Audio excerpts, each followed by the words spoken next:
Hi, hello. Welcome back to my witch obsession. If you are seeing this will be your horoscope for all 12 rising signs from August 4th through August 10th.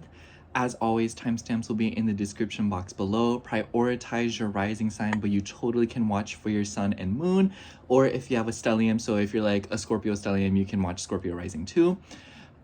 If you'd like to consult me for a personal reading, my email and my Etsy shop will be linked down below. Thank you so much for your patience and your support. Make sure to like, comment, and subscribe on the way down here there. And I will see you at your reading. I love you. Oh my gosh, you guys. I genuinely knew that I was going to love Leo season. I knew I was going to love Leo season. And here I am loving every second of it. And I feel so much better. And I've been thinking about it because there's a lot of stuff that I want to show you guys, by the way.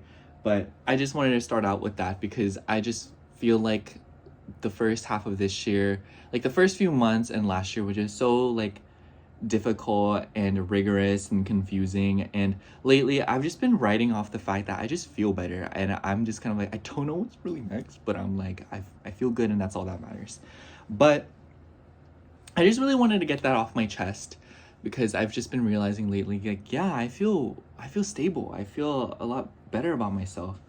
But anyhow, I bought some stuff as always, and I actually wanted to really talk to you guys about it because I actually feel like a lot of this stuff is very productive. Like, so I noticed that I ate some jjajangmyeon the past 2 nights because I've been recipe testing, because I really want to get better at cooking Korean food. And you know, I know how to make some Korean foods, like I know how to make tteokbokki, I know how to make kimchi jjigae, and I know how to make jjajangmyeon now. My mom used to always cook it for me, and so 2 nights ago, so today is Saturday, so Thursday night I made some, and I struggled really bad to make it the first few times I made it. I've been experimenting with making it since like 2023, and I just could never get it right, and I was a little bit too prideful to actually watch videos on how to make it. I just felt like, oh, like I can figure it out myself, like I know what I'm doing, and I was just trying to like be like an egotistical little about it. But honestly, I sucked up my ego and I was like, let me just watch a video.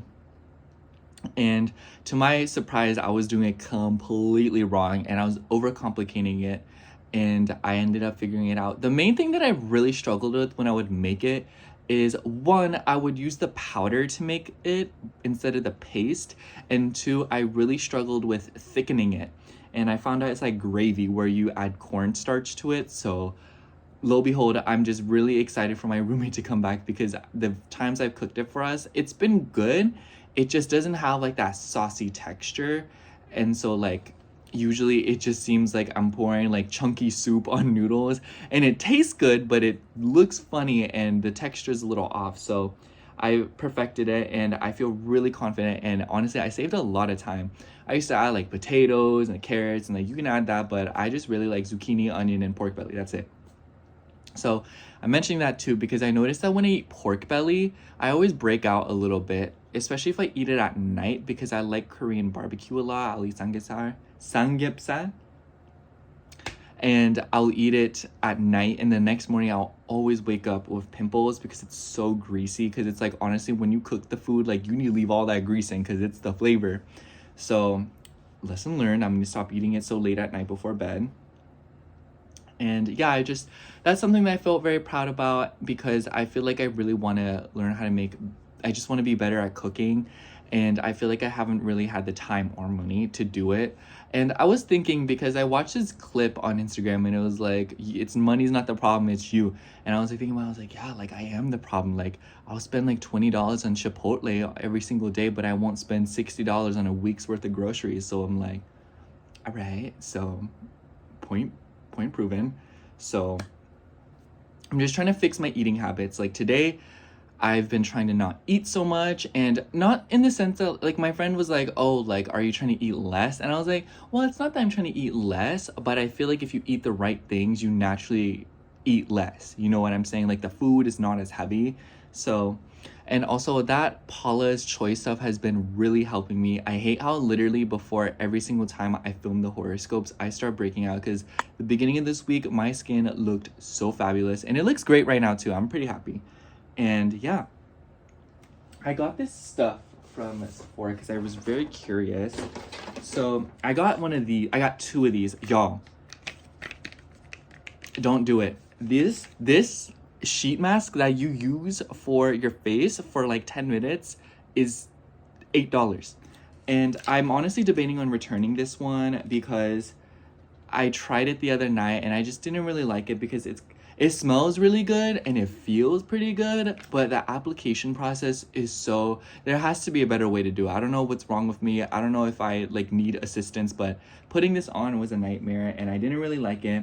And I feel like the one piece, because it's like 2 pieces, it's like jelly and you put it on like that. But I much prefer like the sheet masks that you get from the Sephora brand that are like $1 to $2, and it's way smoother, and I feel like it does the job just as well as this. I feel like this is kind of gimmicky, and I don't know. I love Glow Recipe. I love their products, but this, I was like, okay, y'all, because I didn't know it was $8. I checked out, and my total is like $60, and I was like, girl, what are we doing out here, you know? Because I had also gotten this. I'll talk about this in a second. So I was like, this is like $45, and I was like, how do we go from 45 to 64? You know, like. And so I looked at my receipt, $8. $8 for a 10-minute use product. $8. That's a drink anywhere. But anyhow, I might have to do it because I am petty enough to get my $8 back. So aside from that, I got this, like I said, this is Ollie Hendrickson, the Peach Glaze Niacinamide Serum.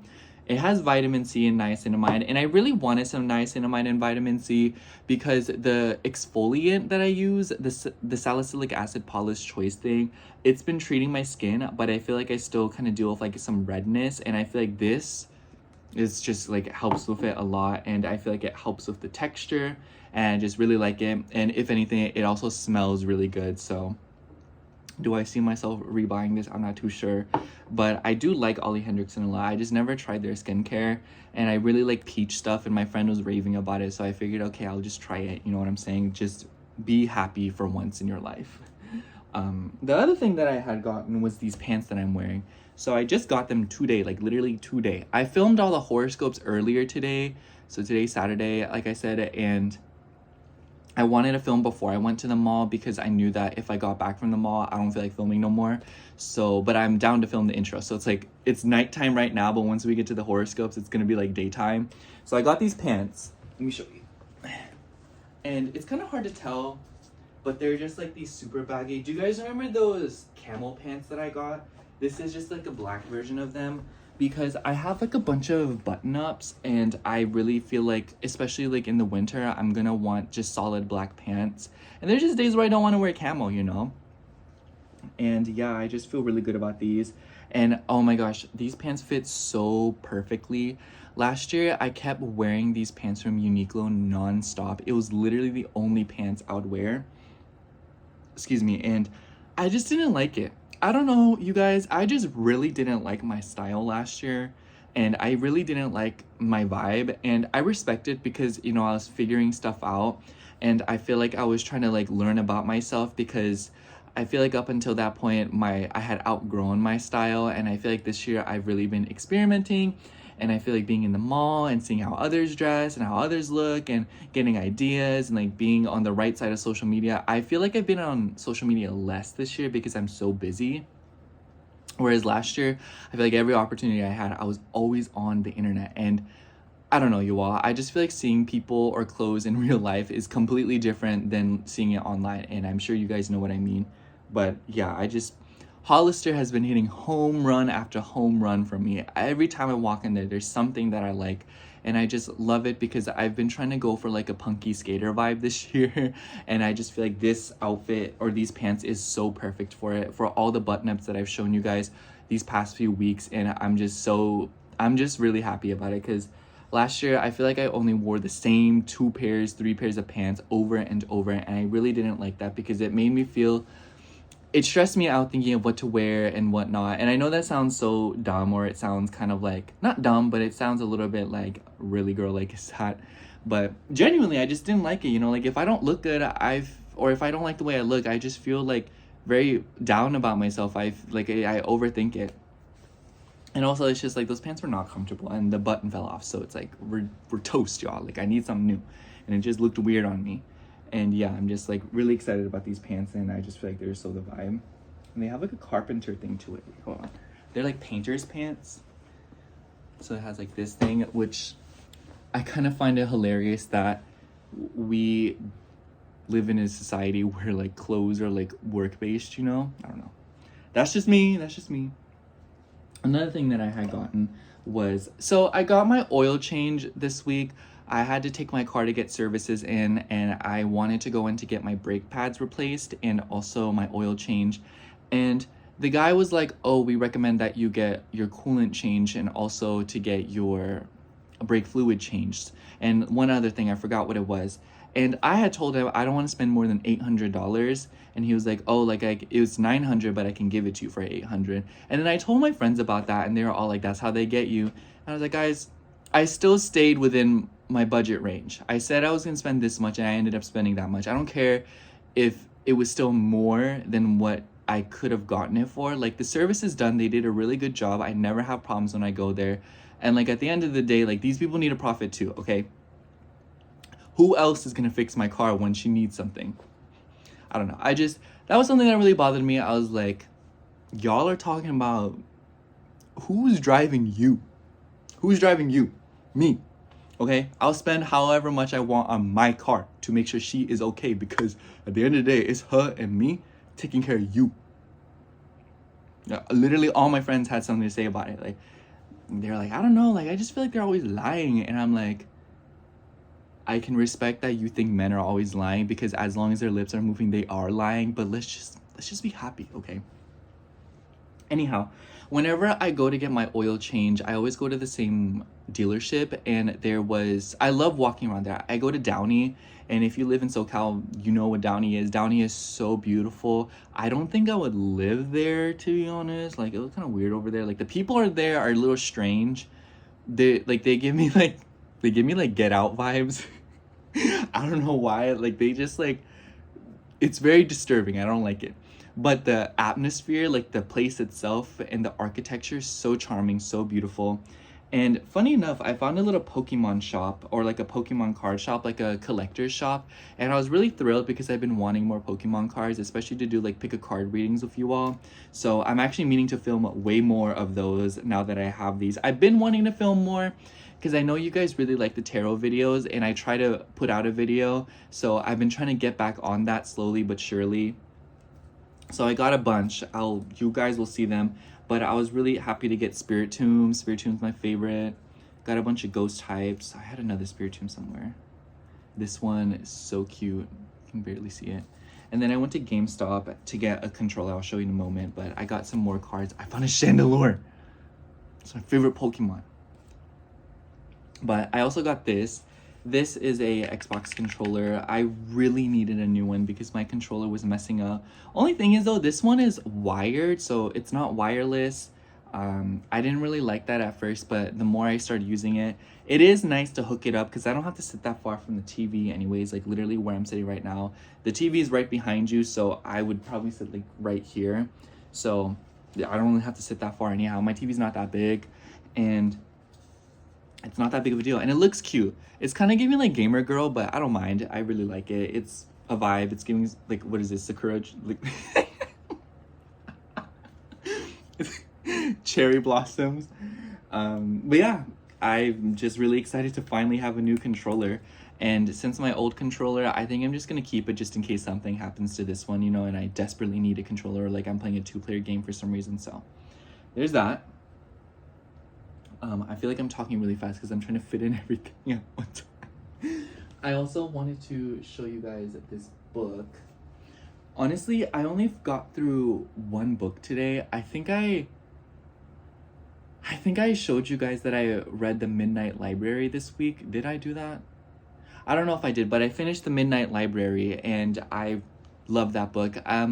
Let me know it down below. I did a poll on my Instagram and I got a lot of positive responses, but let me know if you want me to, or if you guys would be interested in me filming more videos where I like talk about the books that I like and like all the books that I read. Because when I counted it back, starting at the end of June when I started reading versus like, or to now, I read like 11 books, and I would love to make a video where we like talk about all the books that we read or the books that I've read. So let me know if that's something that you would be interested in. I just like to hear like the validation. Like, I'm not even gonna lie to you, I'm not gonna be like, oh, you know, like, what do you think? Like, I'm gonna make it anyways, but I really like to hear you guys be like, yeah, that sounds cool. But I only got through this book besides the Midnight Library this week, and this is 3 Summers by Margarita Liberace. This book was, it's not that thick, it's only 240 pages, but it's like a read, y'all. And I feel like it took me super long to read this. It took me a few work days to get through it because it just requires an intense attention span. I'm not going to talk about it too much because this book is so packed with stuff and details, but that's the thing. I felt like when I was going through it and reading it, it was a lot of details, and you can't miss a beat, you can't miss a word, you can't miss a single thing because it paints a whole picture.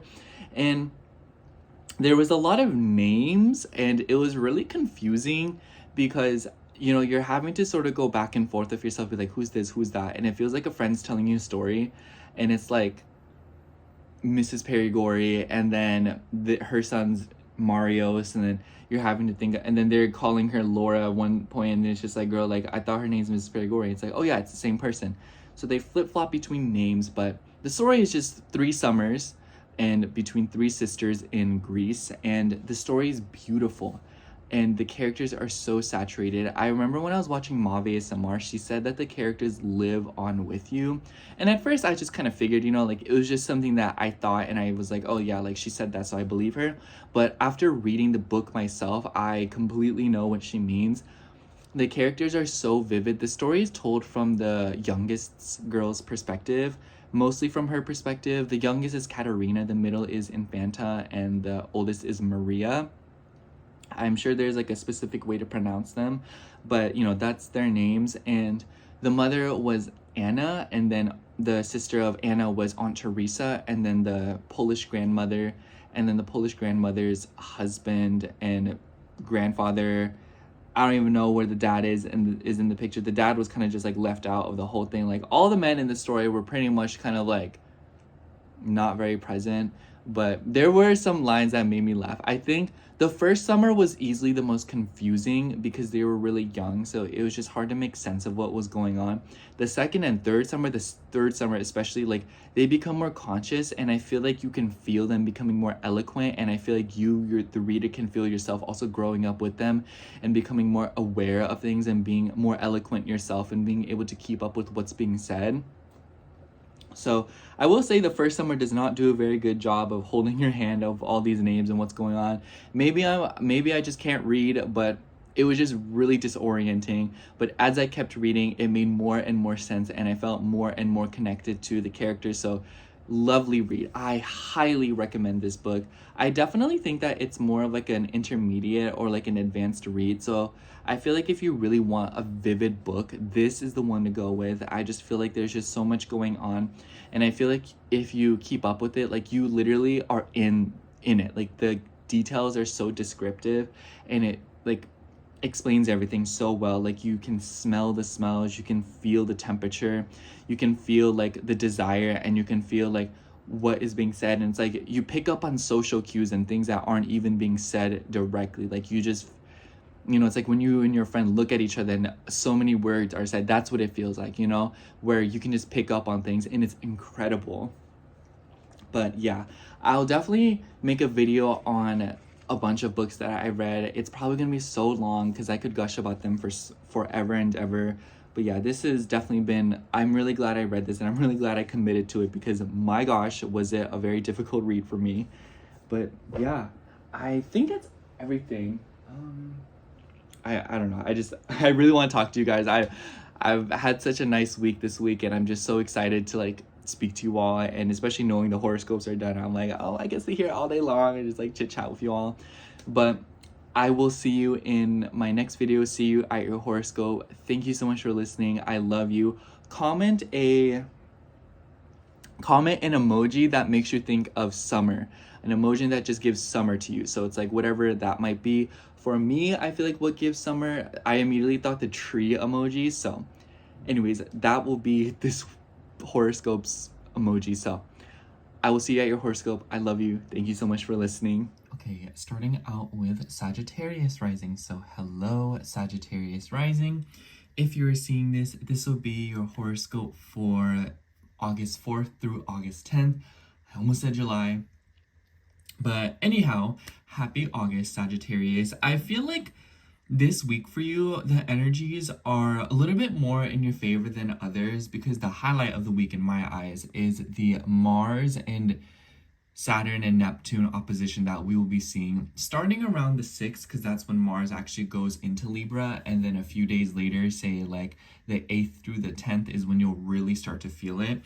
And this is between your 5th and your 11th house, and I feel like this is a conflict of interest in some way because the 5th house makes me think of what you want to do, what you enjoy, and this is all in your Mars territory, and Mars is actually in your 11th house opposing Saturn, who rules your 2nd house. So seems like the conflict of interest could be boiling down to something about your finances, something about your resources, or your values and perspectives when it comes to hard work and discipline. And maybe some of you are at an odds with a social circle, a friend, a romantic partner, and maybe this is something about just feeling very restricted. It's like on the very least of the energy, you know, like in like the most non-harmful energy, it makes me think of someone being like, oh, like, can we go to the movies? And everyone's like, no, we want to go roller skating, so you're gonna go roller skating. And you're like, girl, like, I didn't want to go roller skating. And then on a more extreme term, it could be like, it makes me think of like when you work at a company and how they don't allow you to work for competitors and stuff like that. You know what I mean? It's like something wants you in a specific spot, or you feel inclined to be in a specific spot, and you as a Sag rising don't like that. So a lot of the struggle this week could just be feeling like you are feeling a little bit tied down or bogged down by specific routines, work affairs, or even financial affairs. And I also kind of just feel like this could be something about kind of like a me versus them situation. But I also think that this could be something about your dreams and your visions, your ideals. And I feel like for a lot of you, you may come through like a moment where you're clinging on to something, where it's like you have a dream or you have a vision, and then you're not really sure if you want to do it anymore, and you're not really sure if it's what's meant for you. And maybe some of you are feeling like it's tanking on your self-esteem, especially if you feel like a little bit, not misguided, but feeling a little bit lost within your path and what you want to do, especially when it comes to like creative passions, creative hobbies, and just anything that allows you, getting comfortable, to express yourself and do things that you enjoy. And maybe some of you are feeling particularly tied down in some way by either the people around you or by certain visions that seem to be fading away. But again, this energy is for the most part friendly towards your ascendant, so it's going to be something that you're probably thinking about very consciously, but it's not something that's like breaking you down. We actually see a lot of oppositions this week because of the moon as well, so you might just kind of feel like you're being pulled in a bunch of different directions. The moon starts out in your sign this week, and it will oppose Uranus literally the day that you're seeing this. I know I never include Sundays in the week, but when I'm uploading this, Sag, you're definitely going to be feeling the vibe of like people being unpredictable, people being kind of all over the place, especially like communication. A lot of you may be having some intriguing conversations, or maybe some of you are trying to work towards something within your communication and what you want to say, especially because I completely forgot to mention this. I'm glad I remembered. We have a full moon in Aquarius right around the 9th. So at the end of this week. And so taking place in your 3rd house, a lot of you could be seeing some kind of like a breakthrough when it comes to your car, something about technology, communications. But I feel like with this Mars and Saturn opposition going on as well as Neptune, this could also just be very tough conversations. Like maybe a lot of you are having a very serious exchange over matters revolving around the themes I've mentioned, you know, like romance, creativity, money, home, and family with Neptune involved. And I kind of feel like maybe this could be siblings for some of you, or maybe some kind of like a consultation. So some of you could be trying to get a hold of someone, especially with Mercury retrograde still in your 9th house. Mercury is going to station direct the following week, literally right on the first day on the 11th. So I feel like for a lot of you, this could be related to school. It could be related to legal matters. Maybe some of you are seeing something about like, you know, if you have been in a court battle, or if you've been signing things, especially if it's related to like children or like foundations, groups of people that you're trying to work with. Maybe you're trying to sue someone trying to sue you. And, you know, if that's been an ongoing theme, I would imagine that a lot of you are combing through some of that and seeing some kind of completion or seeing some kind of resolution come up this week, especially regarding affairs that have been going on for a really long time now. This could be as simple as you're going back to school and you're kind of like, oh, you know, like trying to go back to school. But for others of you, this could be something about travels and how you transport yourself. So maybe some of you are getting into tangles with something, like I said, about like your vehicle, your mode of transportation, or maybe even appliances. So a lot of you could be wanting to replace an appliance or something. So like maybe like a fridge or a TV. That's what that makes me think of. And prior to this, we will see the moon moving through, sorry, I'm getting a call. The moon will be moving through Capricorn, and it will form oppositions to Venus and Jupiter in the second half of the week. So there could definitely be something coming up when it comes to your money matters this week, Sagittarius. I don't feel like it's necessarily a bad thing. I feel like it's more of just like how you manage your money versus what a situation requires you to do, if that makes sense. But I would imagine that also in the middle of the week, a lot of you are making payouts, maybe paying off a debt, or maybe some of you are trying to sort out something, especially with like a work situation, because Venus is involved and Venus work rules your 6th house. So a lot of you could be investing money into your health. I feel like Venus being part of the mix kind of shows what's going on here. I feel like this could be something about, you know, like trying to book an appointment of sorts, or like book some kind of, like I said, a consultation where you're getting a massage, or maybe you're going to the doctor. And, you know, with Saturn in your 5th, maybe this is something about your children, if you have any. But for others of you, this could be something about how you handle your money. We had that Capricorn full moon, and I started carrying cash around that full moon. So for a lot of you, it could be something like that. But for others of you, it could be something about friends. It could be something about your social circles and your values. And maybe some of you are having a very intimate and deep conversation this week. Or maybe some of you are seeing some kind of like a change within your living situation because of like roommates, siblings, immediate relatives. But I think that for a lot of you, you could be seeing some kind of like a financial shift. And it doesn't necessarily have to be like a good or bad thing. I feel like because Saturn is trining your ascendant and Saturn is the ruler of your 2nd house, it kind of seems like a lot of you are getting very serious about how you are moving your money around because of an 8th house theme. You know, a lot of you are seeing an increase within an 8th house theme when it comes to managing debts, when it comes to managing tax, insurances, you know, all of that good stuff. And I feel like with the moon moving through Capricorn in the middle of the week, a lot of you could be sorting out something with that and trying to get more realistic about it, especially if you run a business, or if you do something creative for money, or if you have things going on with your children and like child support and finances relating to them. So overall, Sagittarius, I kind of just feel like this week for you is dealing with the boring stuff. But the nice thing is that the Mars will be moving into Libra, and this is a little bit of an uncomfortable energy. Mars doesn't really like being in Libra, and a lot of you may feel that Mars and Virgo energy like passing away, where it's like no longer feeling so productive, no longer feeling, you know, but Mars and Libra will definitely add an inclination towards beauty when it comes towards nice things and setting the mood. And I feel like with Venus in Cancer, a lot of you could be finding comfort and solace within your social circles, friend groups, and people that you really care about, people with shared ideas. And a lot of you could be having some meaningful conversations where you feel very seen, or you feel like people are truly relating to you, or people are actually seeing your perspective. And if that not be the case, I feel like a lot of you might just feel very inclined to stand up for yourself. Especially since we just see this grand air trine in the skies and for a pretty long time, maybe like a whole week.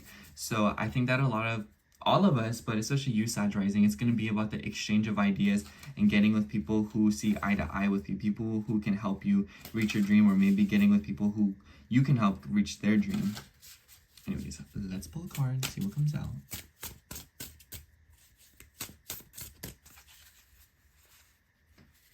Let's take this one. Yeah, for you, we have Justice, which is ruled by Libra. I really like this energy. It kind of makes me feel like with all the oppositions that we're seeing this week, things are being set straight. You know what I mean? It makes me think that, oh, like this person owes me money, I'm getting it back. Oh, I owe this thing money, I'm going to pay it up. Oh, I need to tell this person about this, I'm going to tell them about it. You know what I'm saying? And it just makes me feel like a lot of you are sorting stuff out like that and leveling things out. And I feel like with Mars and Libra, maybe some of you have been feeling like there are certain things that you want to do or say, but you feel like it'd be too mean.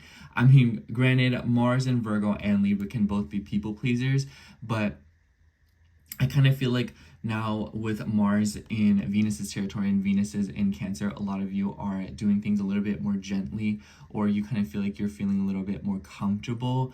And I just kind of feel like this week, a lot of you could be seeing some kind of heightened energy or completion when it comes to legal affairs, but also seeing things finally leveled out and it's being set straight in situations where you've probably felt like things were a little bit unfair or not right, either for you or another individual or a group of people.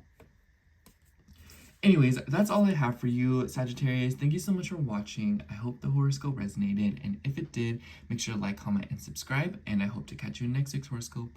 Bye! Okay, now moving on to Aries rising. So hello, Aries rising. If you're seeing this, this will be your horoscope for August 4th through August 10th. Y'all, I need Mercury to get out the microwave now. But anyhow, Aries, I just want to give y'all a shout out because I definitely think that whatever y'all have been going through, it's easily been the most challenging out of all 12 zodiac signs. I kind of feel like for a really long time, Sagittarius were going through, but right now I feel like it's y'all.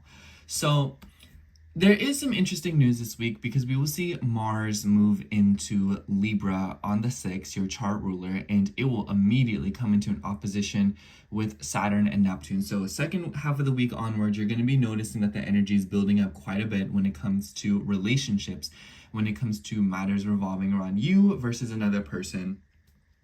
And Saturn rules your 10th house, but Neptune also rules your 12th house. So I kind of feel like there's something going on here with your career.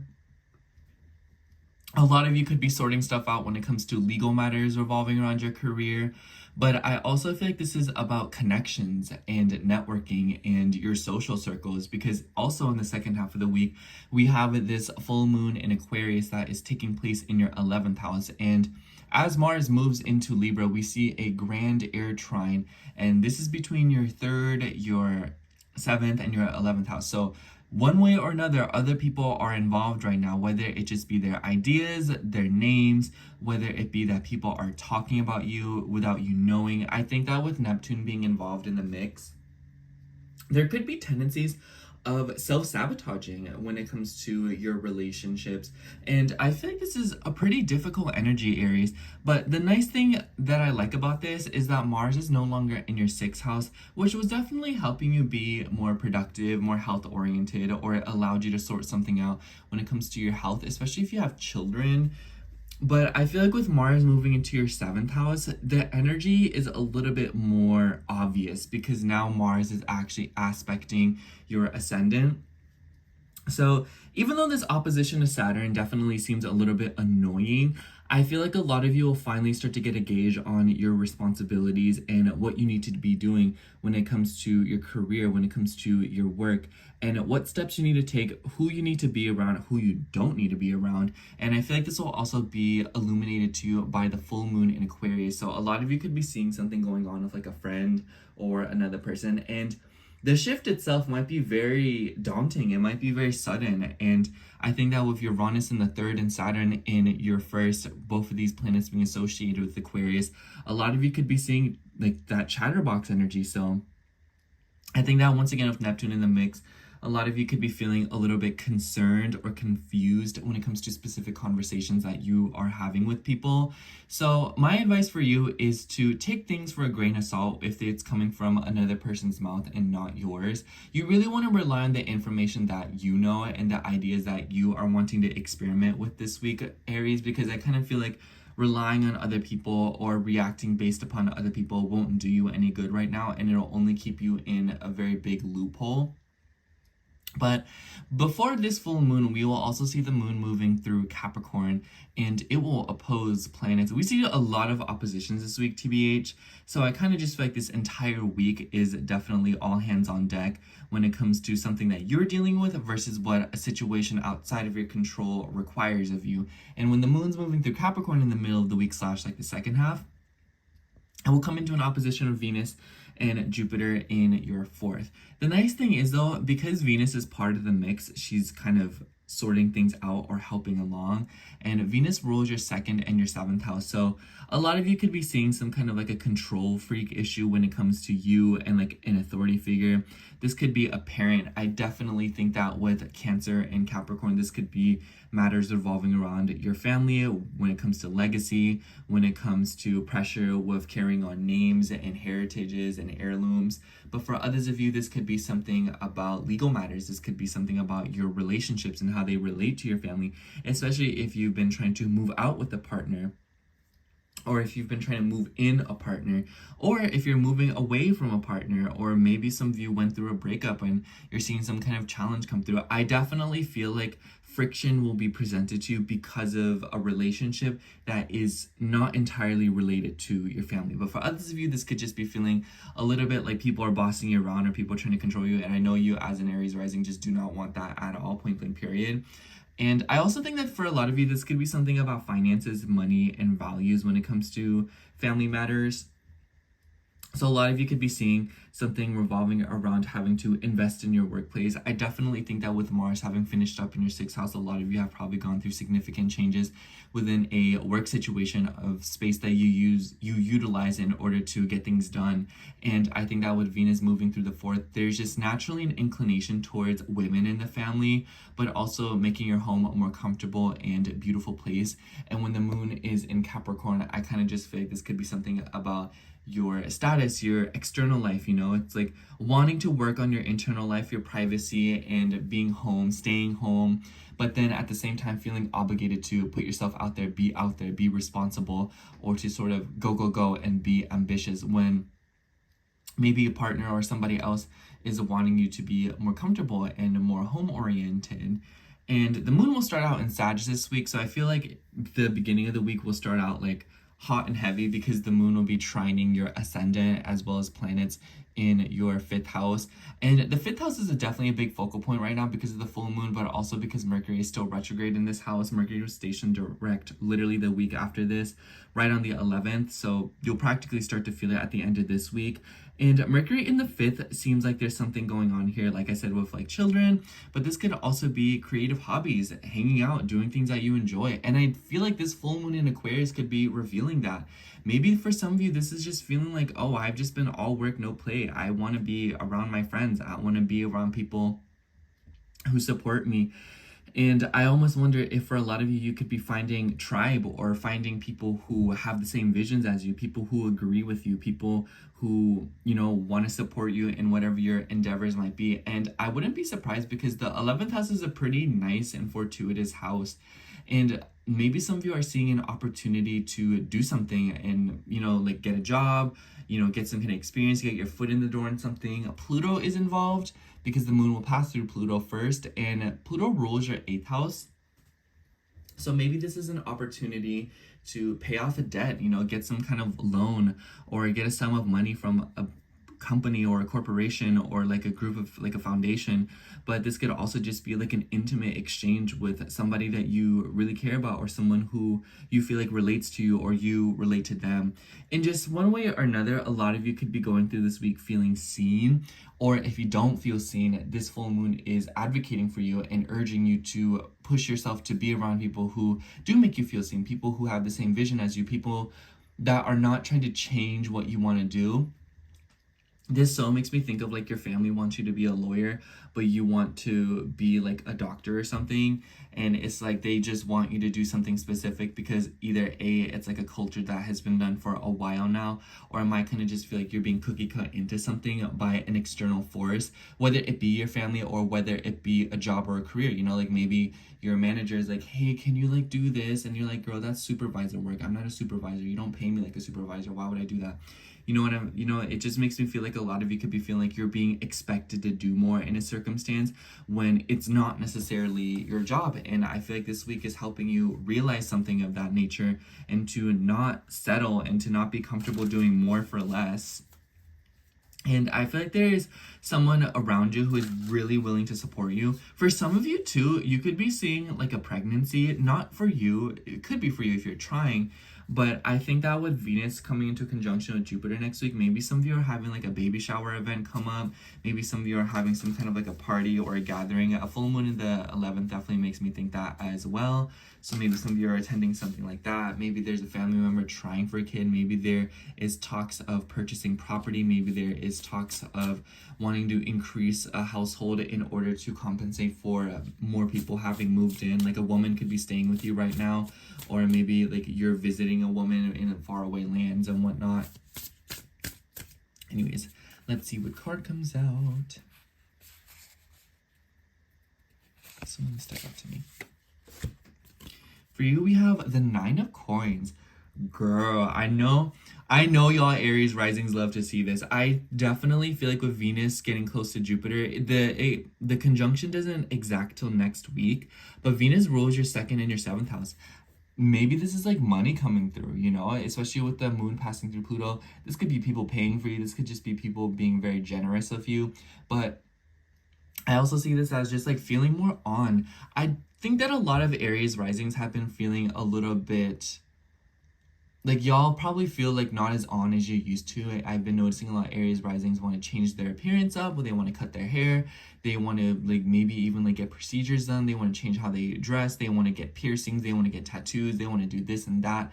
And I feel like this week, maybe some of you are seeing some kind of change of that, you know, where you were getting dreamy about it, getting more creative, and maybe venturing out, trying new things when it comes to how you present yourself. And maybe you're doing this with the help of the people around you. But overall, Aries risings, I feel like a lot of you could be seeing some kind of good news when it comes to material things, finances, and whatnot. Anyways, that's all I have for you, Aries. Thank you so much for watching. I hope the horoscope resonated. And if it did, make sure to like, comment, and subscribe. And I hope to catch you in next week's horoscope. Bye. All right, now moving on to Taurus rising. So hello, Taurus rising. If you are seeing this, this will be your horoscope for August 4th through August 10th. Oh my gosh, Taurus, I had to refilm yours because I ate a little mochi ice cream before I filmed yours and I started burping throughout the reading. I was like, girl, this is so gross. Let me stop. Anyways, so I'm always getting hungry around y'all's reading, but so I feel like this week for you is definitely a calm or like the storm before the rainbow. And the reason I say that is because I feel like the aspects this week are a little bit uncomfortable, or they're kind of like awkward for you. And a lot of you may go through this week feeling like something is going on when nothing tangible is going on, but you feel like something's going on. And I say that because we have this Mars and Saturn opposition, and Mars will be the first to do something this week because Mars will move into Libra right on the 6th and immediately come into that opposition with Saturn and Neptune.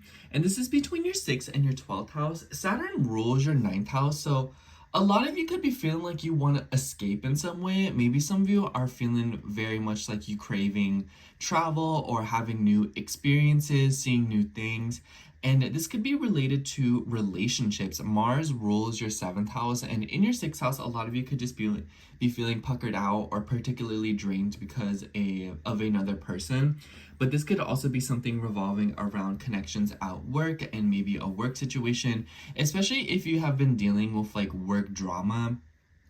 Girl, I feel like this is not the week where you want to be gossiping or allowing people to confide to you or confiding in others in a work setting, because you may notice that there is some kind of like a conflict going on. So I would just try to stay clear of that. If you have any plans or if you have any big events that you want to partake in, I don't feel like this is the week where you really want to invite too many people or you want to get too involved with other people, because I kind of just feel like a 6th and 12th house opposition, like it literally makes me think of like ops, you know, like it literally makes me think of like people who are like low-key preying on your downfall.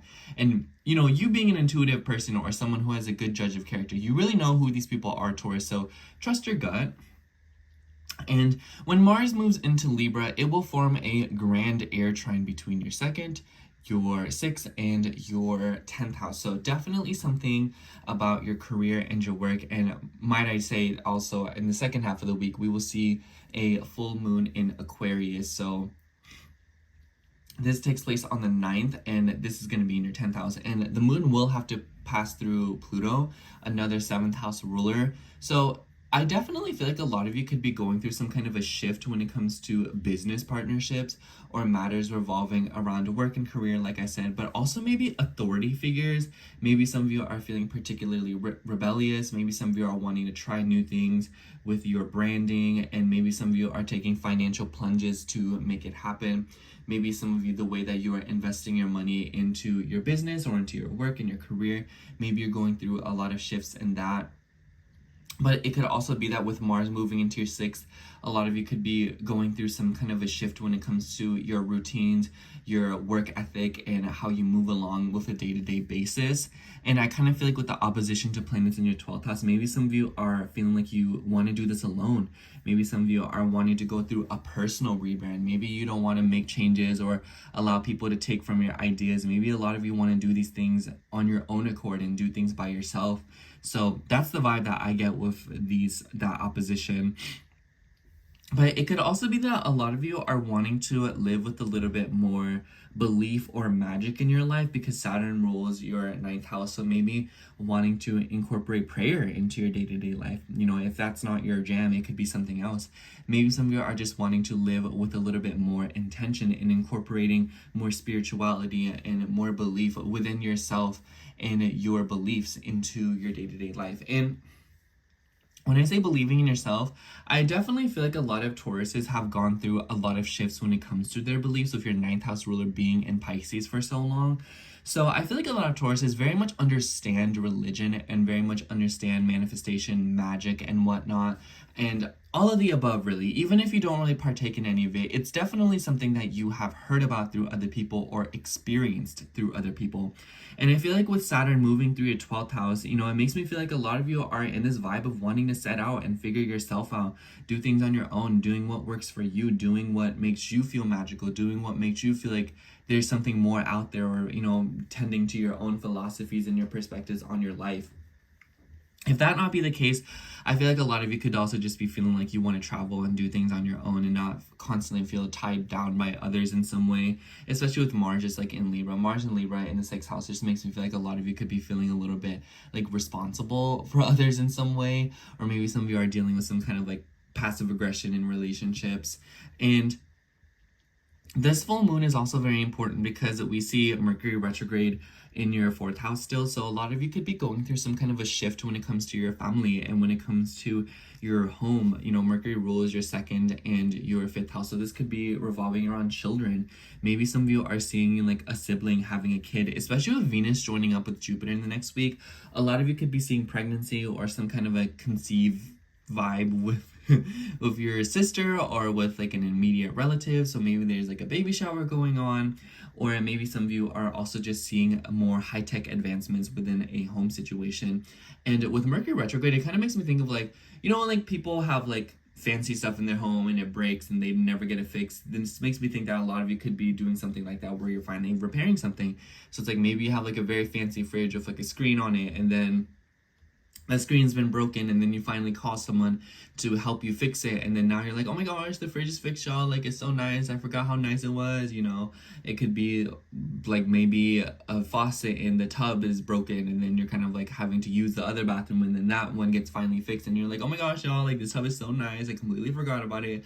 So it could be something of that nature.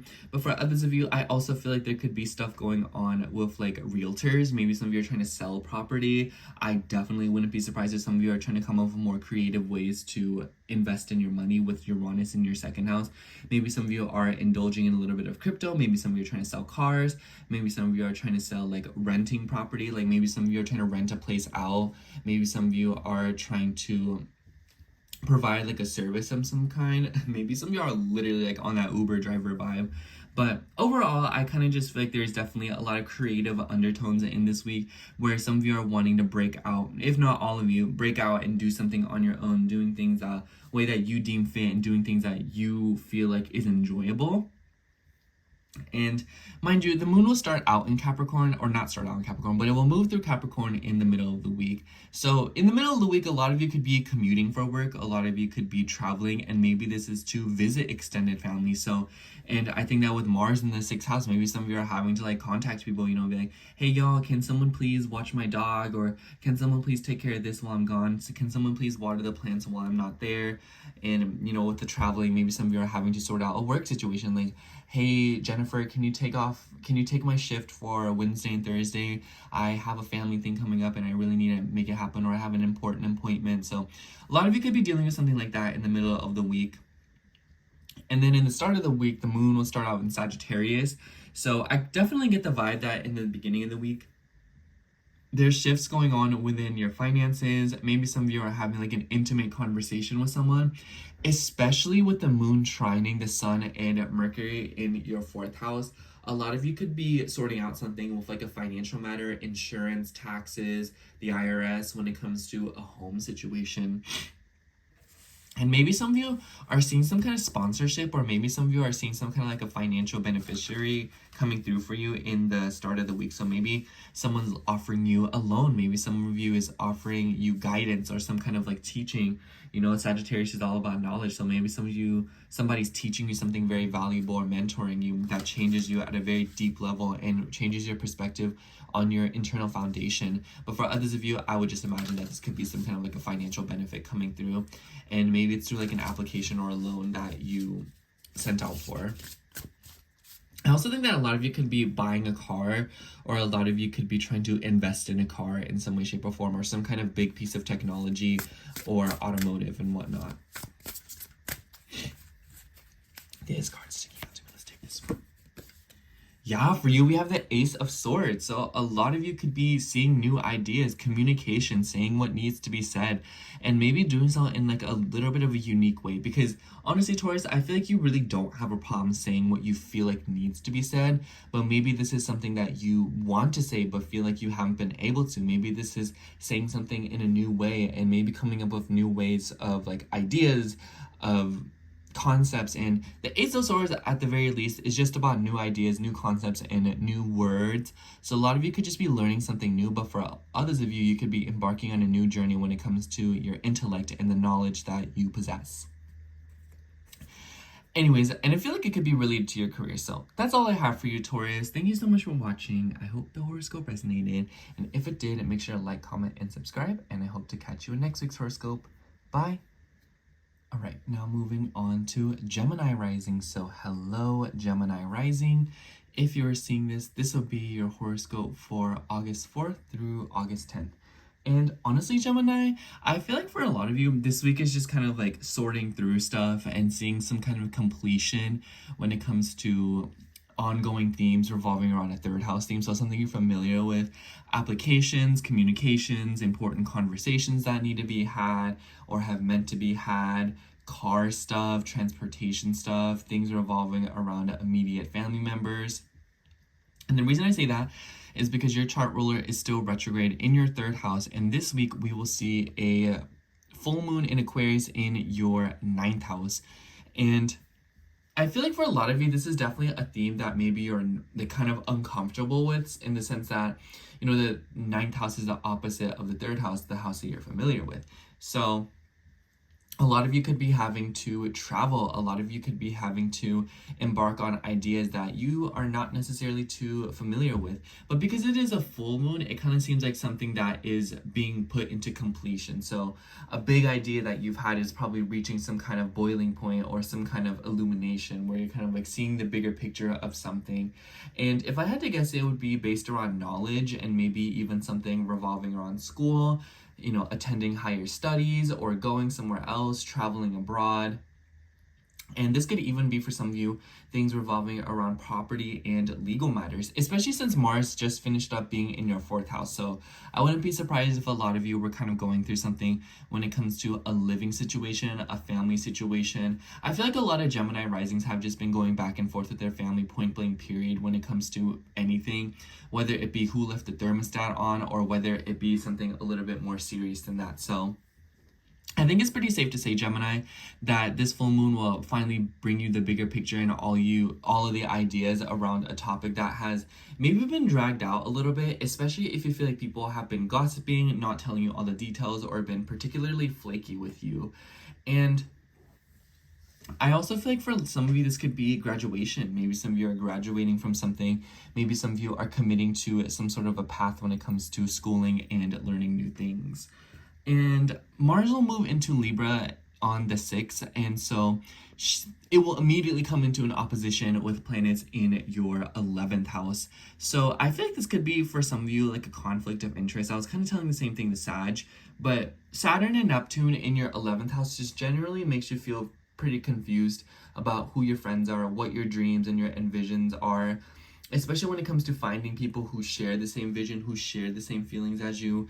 And Saturn rules your 8th house and Neptune rules your 10th house. So something about your deeper feelings with like what you want to do, you know, your career, your work, finding people who are willing to invest in you, finding people who are willing to help you, the right people in order to network, and being around the right area so that you can get the opportunities that you're wanting. And maybe with the full moon in Aquarius, you're doing so through some kind of educational pursuit, learning something new and pursuing knowledge in some way. So I definitely get the vibe that a lot of Gemini risings will be kind of feeling like things are sorting themselves out a little bit, because Mercury will station direct the week after this, literally right on the 11th. So I think a lot of Gemini risings will finally start to wrap things up, because I feel like this Mercury retrograde for y'all has been a little bit of calamity, where some of y'all are feeling silenced by people, or some of you feel like you're having to talk over people, or you're really wanting to prove a point, or you're really wanting something to be validated, and it's been hard to do so because of others in some way, shape, or form.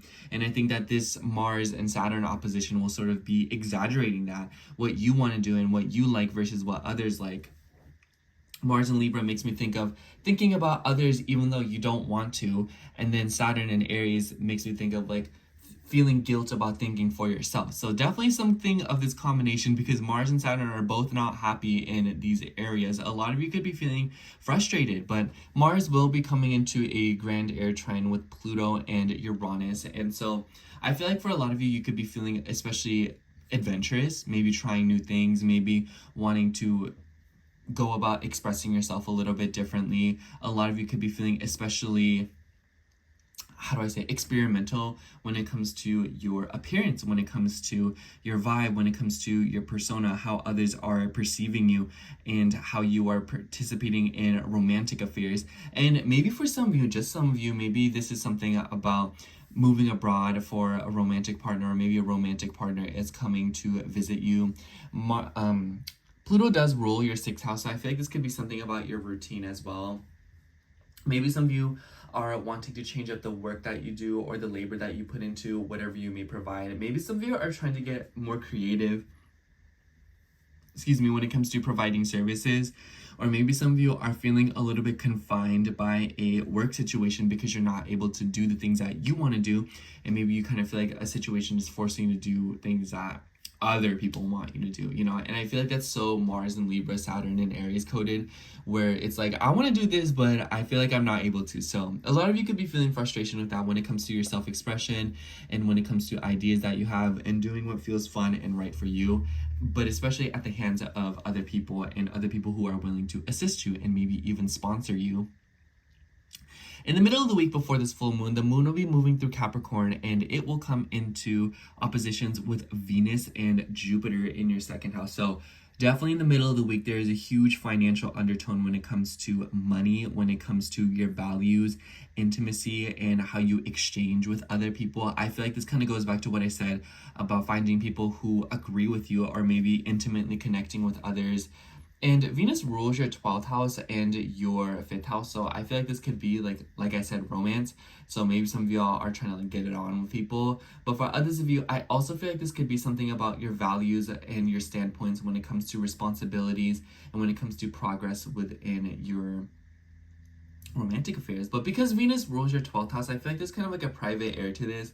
So maybe some of you are secretly changing the way that you invest your money and your resources. Maybe some of you are trying to invest in yourself very secretly, or maybe some of you are kind of airing out hidden issues, especially when it comes to family stuff, because Venus in Cancer makes me think of that. And with Venus getting closer and closer to Jupiter ruling your 7th house, maybe some of you are kind of like feeling a little bit unsure about a particular relationship in your life, especially if you feel like you're kind of having to invest in someone, or if it's like there's a difference between you, what you give to yourself versus what you give to another person, you know. And a lot of you could be in this limbo right now where it's like you versus them. And this could also be revolving around children. I feel like a lot of Gemini risings, a lot of you are just asking yourself some really big questions, and maybe it's a little bit existential, and maybe some of you, it kind of feels like you're having to completely change course in some way. And I know I keep mentioning relationships. It doesn't have to be romantic ones. It could just be platonic ones as well. And at the start of the week, the moon will start in Sagittarius, so in your opposite sign, forming fire trines in your 11th and your 3rd house. So whatever the case may be, I feel like the tone of this week and the tone of the weeks to come is like there's stuff going on in your connections when it comes to talking to other people, when it comes to how you feel nurtured and taken care of, and finding people who actually do want to take care of you, people who make you feel seen. And Venus represents your blind spot, so how you self-sabotage yourself and how you create nurturing and how you create comfort and stability within a financial matter. You know, like, are you shopping to take care of yourself? Are you shopping to self-nurture? Are you, you know, investing your money in ways in order to feel comfortable and safe? Are you trying to save up in order to mimic something? So I just kind of feel like this, your relationship with your resources and how that sort of relates to the compensation of what you may or may not get from others will kind of be scrutinized this week. And I feel like with this full moon in Aquarius, you are being helped to see a bigger perspective in some way, shape, or form when it comes to your ideas, how you talk and how you think and how you express said ideas. Let's pull a card and see what comes out for you.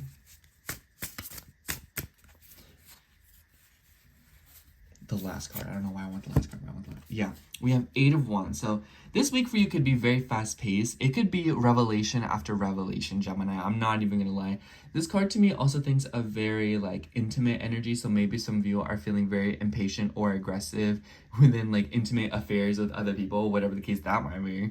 But for others of you, I kind of just feel like this is feeling like this week your energy is picking up. Maybe some of you have been feeling slowed down, bogged down, or you've been having to tend to past affairs because of the Mercury retrograde.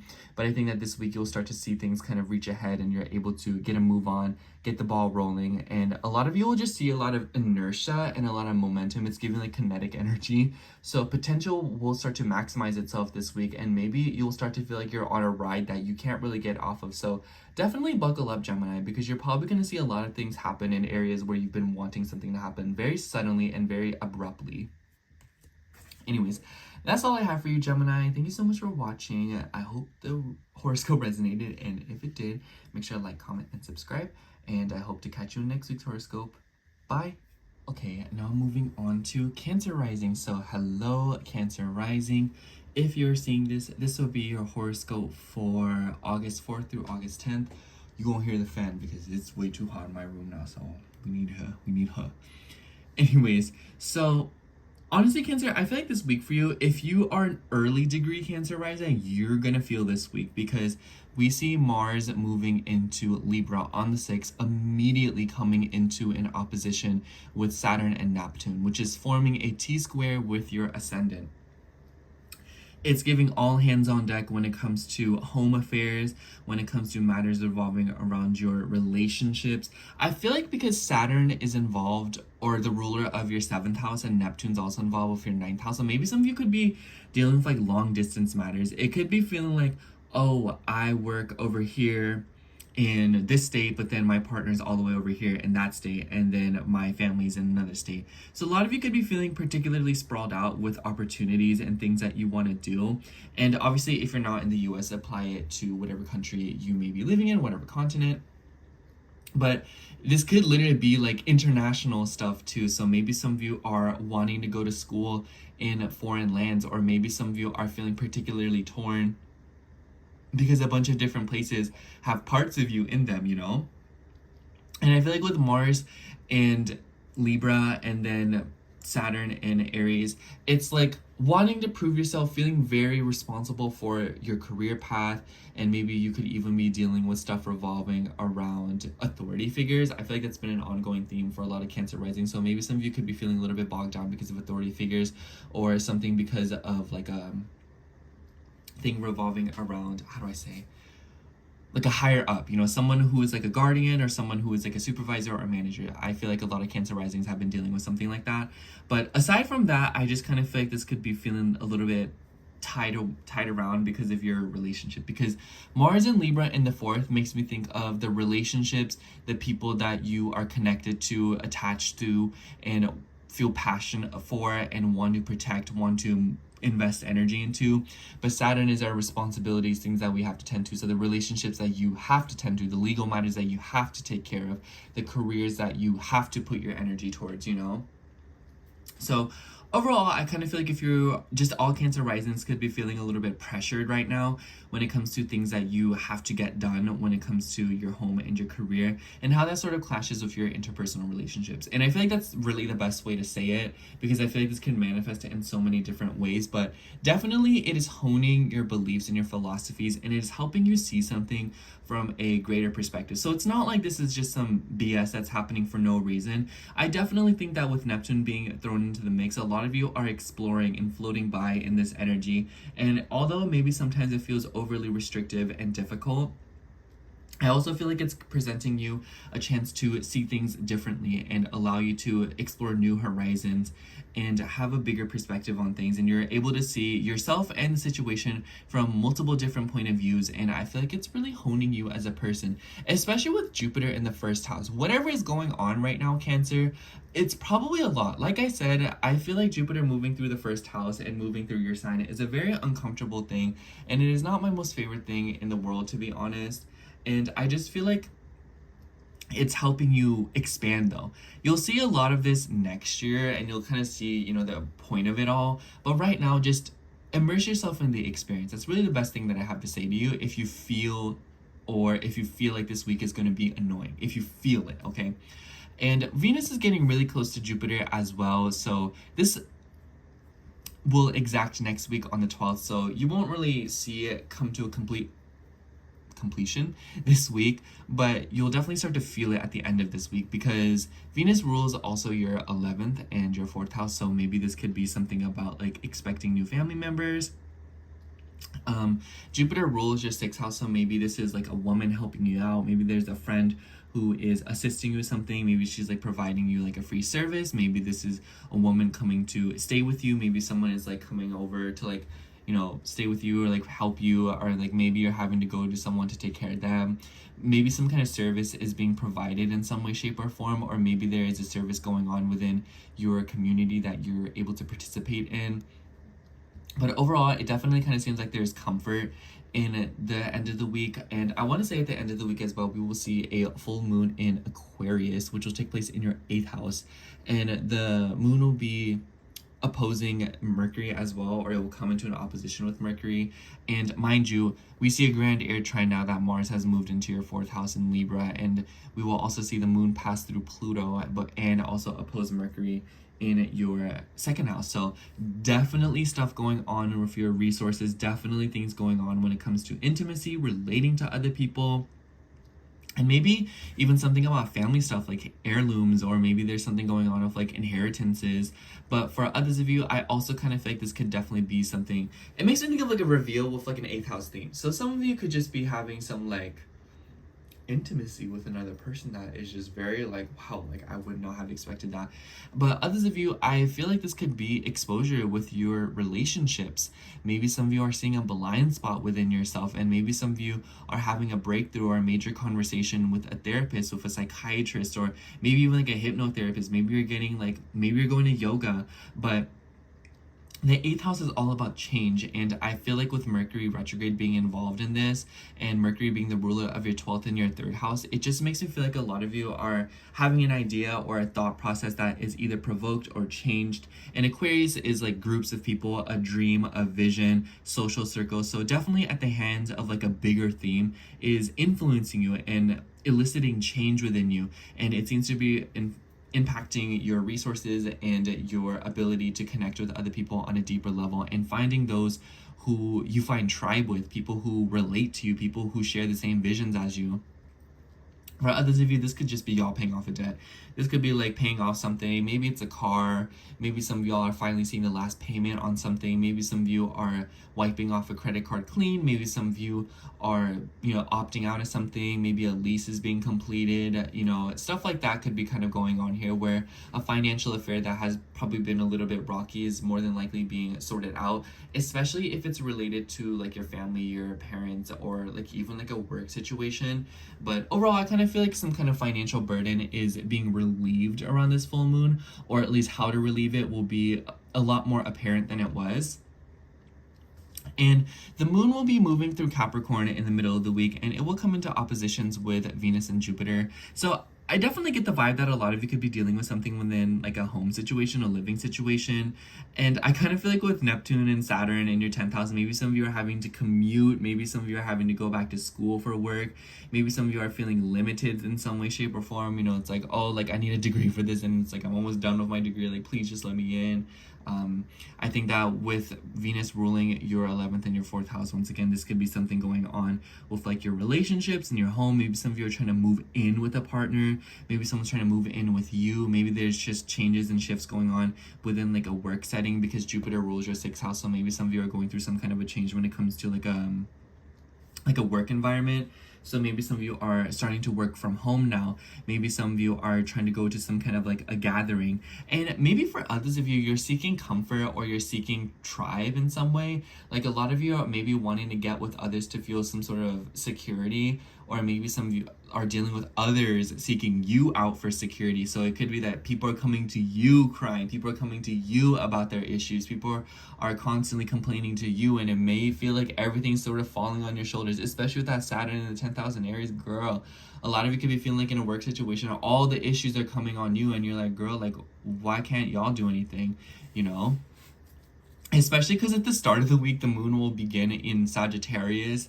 So it gives me the vibe that a lot of you are dealing with some kind of a shakeup, or maybe some of you are wanting to break free. I'm like, y'all, I do everything myself anyways. Well, I just want to do my own thing and start my own business or something like that.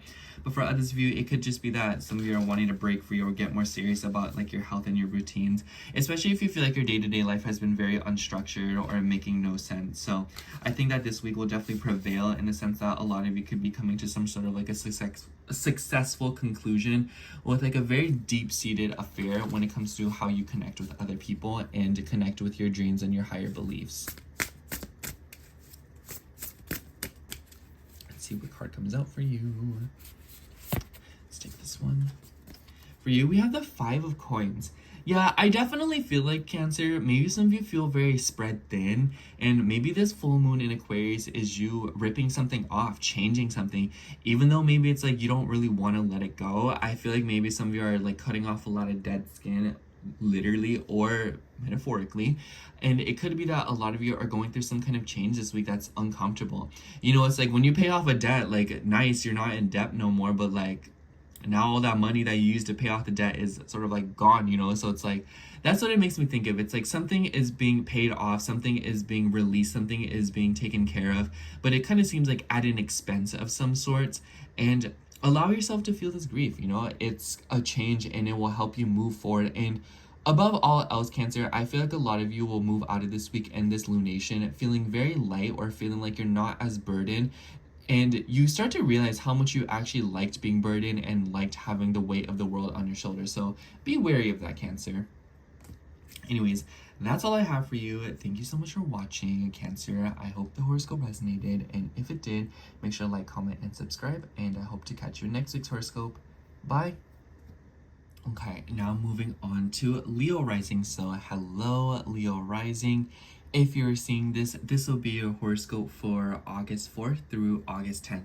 And honestly, Leo, I feel like things have been looking up for you a little bit, or it kind of feels like this week's astrology is helping you get a lot of major pointers, because for the most part, a lot of planets are aspecting your ascendant. So what you need to be doing right now and what you need to be putting your energy towards is very apparent to you, especially if your chart ruler in your first house. So I just want to say, Leo, even though this week may present some kind of trials and tribulations, I definitely think that how you're doing right now is way better than how you're doing in the preceding months. So let me just get that out the way.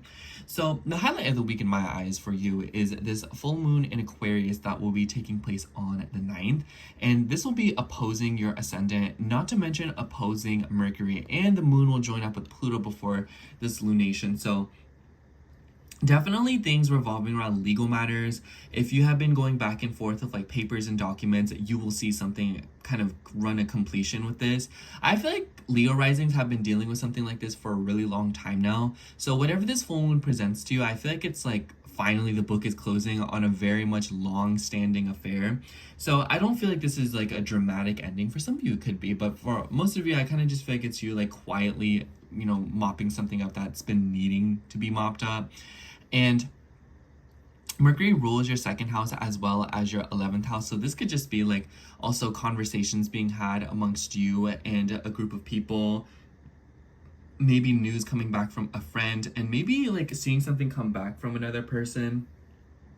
But for a lot of you as well, this makes me think that maybe you are getting back into something, and maybe you're wanting to seek out people who share the same ideas as you. So it's like, it makes me think of someone who's like, oh, like I'm really back into collecting pottery and I really want to find people who are into this stuff, you know? So it kind of seems like through you trying to gain interest in something, or through you indulging in something that you really like, it seems like there is a call or an urge to get back around people who see that vision or agree with you. But for others of you, this could be that some people are trying to get back to you. So really, the point is that somebody could be coming back, or there could just be some sort of a vision that you are yet again maintaining, and another person will some way, shape, or form be involved with that. So it doesn't even make me think that for a lot of you, you're getting into contact with somebody whom you've been speaking to for like you haven't spoken to in a while, which, like I said, that could be a manifestation for some of you. But it more so makes me think of like, you're walking through public and you see someone read a book and you're like, oh my gosh, like I miss reading so much, like let me get back into reading. Or like you go to the ice cream store and then someone gets cookies and cream and you're like, girl, I haven't had that flavor in so long, let me get that again. And then you're like, oh my gosh, this is the best flavor in the world, I don't know why I stopped doing it. You know, it's like you're getting back into something that you love, or something that makes you happy, or at least something that allows you to relate to other people in some way, shape, or form. And then we're gonna see we're going to see Mars moving through your third house. Mars will enter Libra on the 6th, and it will immediately come into an opposition with Saturn and Neptune in your 9th house. So some of you, if not all of you, could be dealing with like long distance affairs. Maybe some of you are having to travel, commute for something. I notice that whenever I see oppositions between the 3rd and the 9th house, it's like taking a very long, sudden trip, or maybe there is just like a trip that is being dragged out. I especially think that with Venus being the ruler of the 3rd house in your 12th house, joining up with Jupiter, maybe it's like a little bit exaggerated. Jupiter rules your 5th house, so maybe this is something about like a child, like maybe someone's suddenly going into labor. Maybe this is, you know, someone consulting somebody for like a doctor. Maybe some of you are trying to commit to something with like your educational pursuits. Maybe some of you are trying to consult somebody. I just kind of feel like knowledge, the pursuit of it, and how others may be involved in that, or like a system is involved in that, is being scrutinized this week. Whether it be that you're just trying to go to school for something and you're trying to find a major, whether it be you're trying to find classes for something, or a lot of you could also just be, like I said, trying to get a hold of someone in order to help you with something for like maybe like a retreat purpose or a travel purpose. Maybe some of you are trying to get a hold of like a counselor, or someone who can help you. And I feel like maybe for others of you, this could just be like a trip. So it's like you could be commuting for work, especially because Saturn rules your 6th house and Neptune rules your 8th house. So it could be like, oh my gosh, y'all, like I have to pay for my gas again, even though I just got it yesterday, so that I can go to this thing. Or, oh my gosh, y'all, like I have to go to this. For some of you, this could be court stuff of like health and or like employment status, and maybe something about like filing for unemployment. That's been an ongoing thing for Leo risings, and I feel like this is going to be an ongoing thing for a little bit, at least until Saturn is permanently out of Pisces, because Saturn will go back into Pisces next month. So I kind of feel like a lot of Leo risings could be anticipating more stuff being incomplete when it comes to financial affairs, or when it comes to stuff revolving around the court, and when it comes to applications with work and finding a job. For others of you, I kind of feel like this could be like maybe having to get more work experience under the belt in some way, shape, or form. So again, this could be like going to school for something, being qualified for something. But others of you, this could also be like a language situation. I noticed that whenever I see something like this, maybe with like Venus and Cancer, this is kind of niche. Maybe some of you are hanging out with your family, and maybe your mother's side of the family, and they like speak a completely different language than you, and you're kind of like, girl, like I don't know what y'all are saying. Like y'all are out here speaking Italian, I only speak English. Or y'all are out here being like, man, I only know these 2 languages, but y'all out here speaking a completely different language. Or it could be like frustration with learning something. That's what this makes me think of as well. Maybe some of you are trying to train yourself or get a hold of something, read more or learn more, or pursuing some kind of knowledge, but maybe something about the process is sort of frustrating or agitating or even fear-inducing, you know, maybe feeling like tied down. Maybe with Mars and Libra, maybe you don't want to rely on another person for something. Maybe you don't want to rely on your friend to drive you around. Maybe you don't want to rely on a translator. Maybe you don't want to rely on something in order to get something done with like a 9th house theme, you know, with like traveling, property matters, you know, money matters. When it comes to work matters, maybe some of you are trying to get through physical therapy. Maybe some of you are trying to get some kind of assistance. Maybe some of y'all are on disability, or somebody else is on disability, and someone is depending on you, and you're like, girl, like I don't want to do this. Like I have my own stuff to deal with, you know? So it's like a lot of you could be dealing with stuff like that, especially in the middle of the week, because the moon will move through Capricorn in the middle of the week, right around the time that this opposition starts to come into exact. And the moon will be in your 6th house in Capricorn, and it will oppose planets in your 12th house. So it's like, I feel like with the planets in your 12th house, there's obviously an urge or a sense of pride and ego in assisting other people, nurturing others, and being there for others, providing something for others. But maybe this is like draining you a little bit. Maybe it's like through wanting to assist another person, or through another person having to assist you, there's some kind of imbalance in your routine where maybe you're having to rely on another person. And I definitely feel like with the full moon that's happening in your 7th house, this is something that will be revealed, where you're kind of feeling very frustrated by the energies because you feel like other people are having to be included in your life in some way, and you're kind of irritated by it.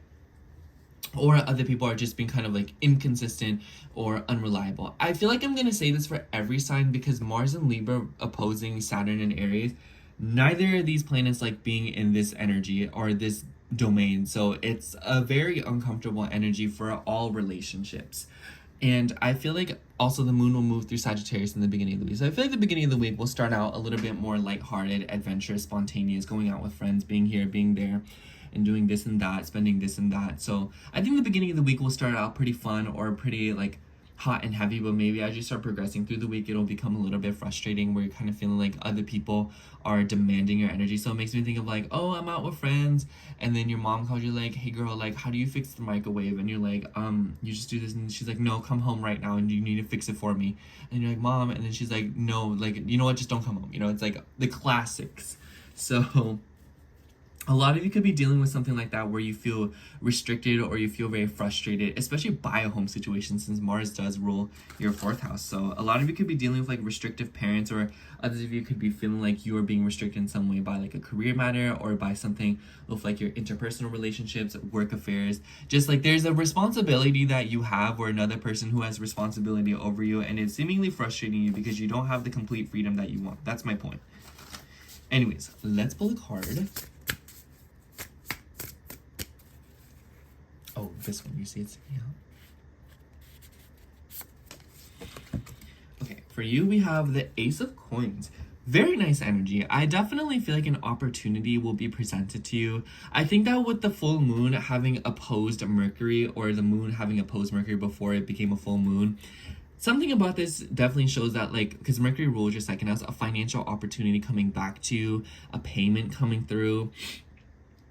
And I kind of get this vibe that maybe for a lot of you, some kind of like a financial breakthrough is coming through, or just like a new opportunity to slowly start something new, you know? And I feel like because it's like a full moon, endings are beginning something new. So my point in here is that whatever projects that you start this week, or whatever you decide to embark in this week, it seems like the energy for it is very slow moving. It's very consistent. And I just kind of feel like a lot of Leo risings are maybe wanting to start some kind of like an earthly pursuit this week, whether it be new intentions for your resources, cooking new foods, or just getting more in tune with your physical body and your material existence. I just feel like you're getting in tune with all of that this week. And it makes me think, because this is over like mountains, it makes me think of like oceans. So maybe through traveling, maybe through being around new environments, or maybe just like something is coming through, and maybe for a lot of you, you could be getting some sort of a lucky break this week in your finances. Anyways, that's all I have for you, Leo. Thank you so much for watching. I hope the horoscope resonated, and if it did, make sure to like, comment, and subscribe, and I hope to catch you in next week's horoscope. Bye!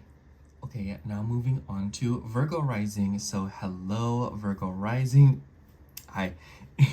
If you're seeing this, this will be your horoscope for August 4th through August 10th. And honestly, Virgo, I feel like this week for you will be in territory that you are very much familiar with, because I feel like the highlight of it is this full moon in Aquarius that will be happening on the 9th in your 6th house, which is a house that you're familiar with.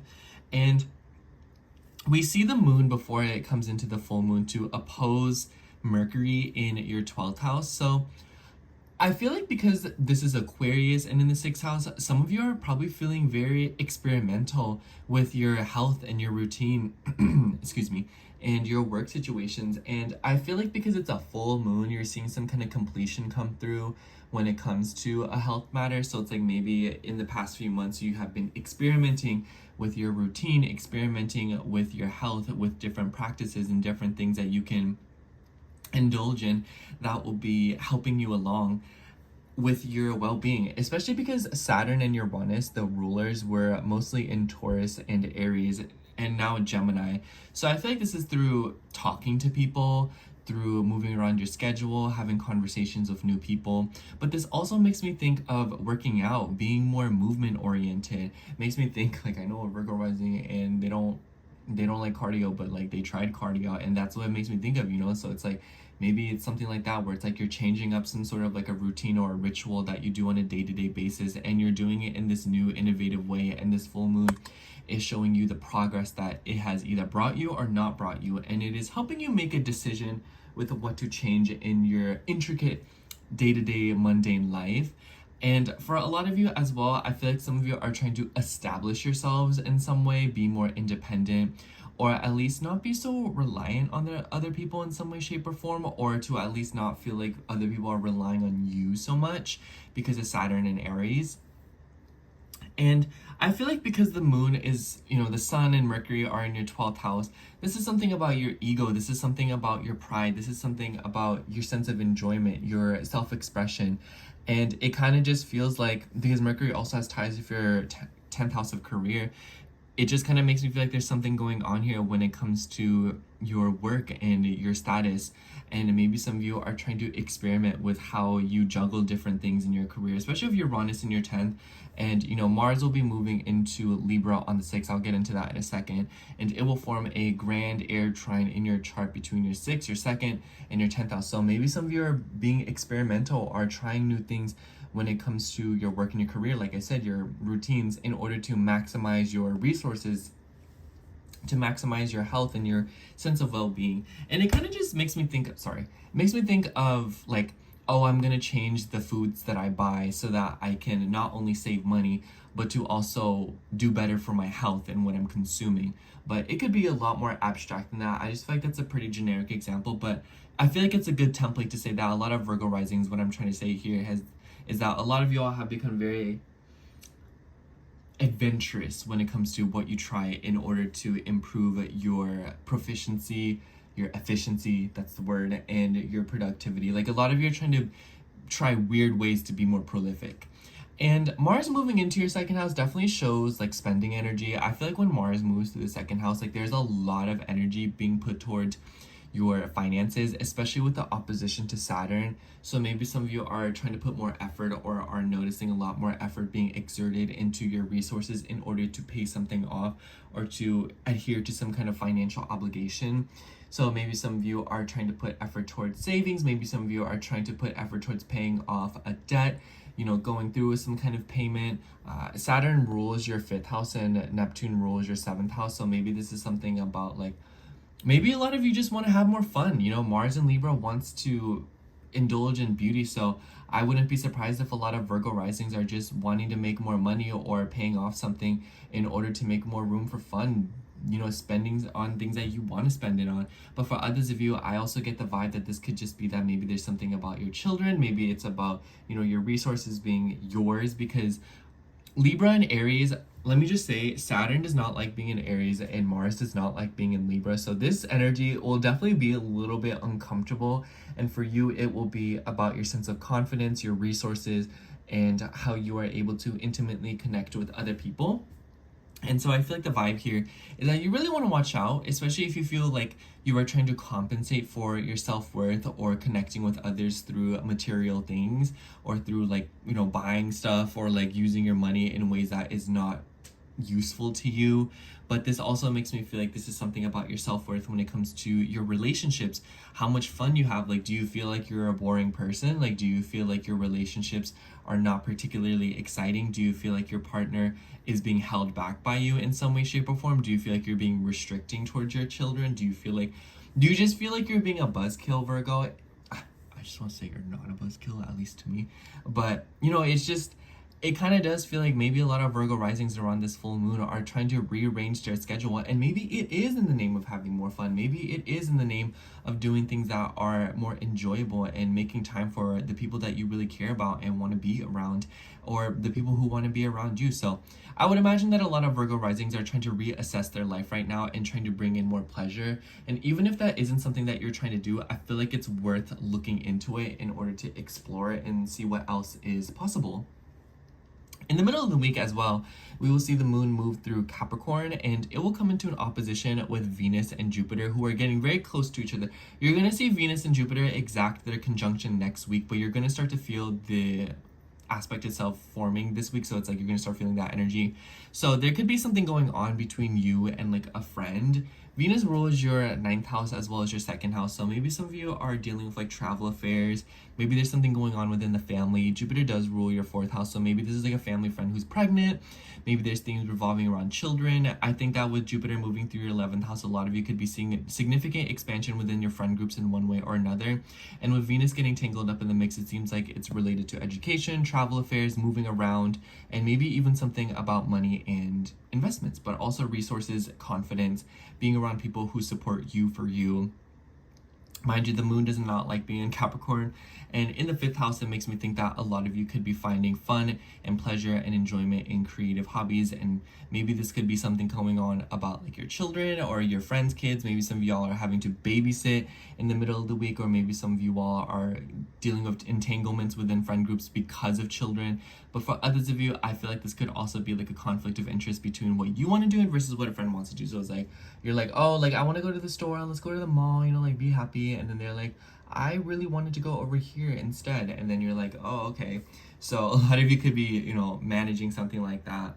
But I definitely feel like your family is in one way, shape, or another involved, because the moon will also start out in Sagittarius this week. And it will form a opposition to Uranus. So like the day that you're seeing this, like right on, like it isn't even part of this week, but the beginning of this week, and the moon will also trine planets in your 12th and your 8th house. So I definitely feel like the beginning of the week, there's something going on within your home, your family, communications, and dealing with the family. Maybe some of you are having to travel, and maybe there is some kind of like a conflict going on when it comes to you and like a career situation. A lot of you could just be feeling pulled in a lot of different directions right now, Virgo. And I feel like as the week progresses, you'll notice that it's related to your sense of confidence and how much you are able to be graceful, be of use to others. And maybe some of you are feeling specific passion or wanting to be out there more to gain validation or to feel more social warmth in some way or another. And maybe it starts with coworkers, people that you see on a routine basis. And maybe some of you with this full moon in Aquarius have made an effort or want to or realize that you want to include people in your day-to-day life more or in your routines more. And I definitely feel like with Mars in your second house, and Mars being the ruler of your 8th house, intimacy in your relationships will more than likely be accomplished through passion and through hard work. So, hold on, sorry, I was getting a call. But anyways, let me shuffle the cards and see what is coming through.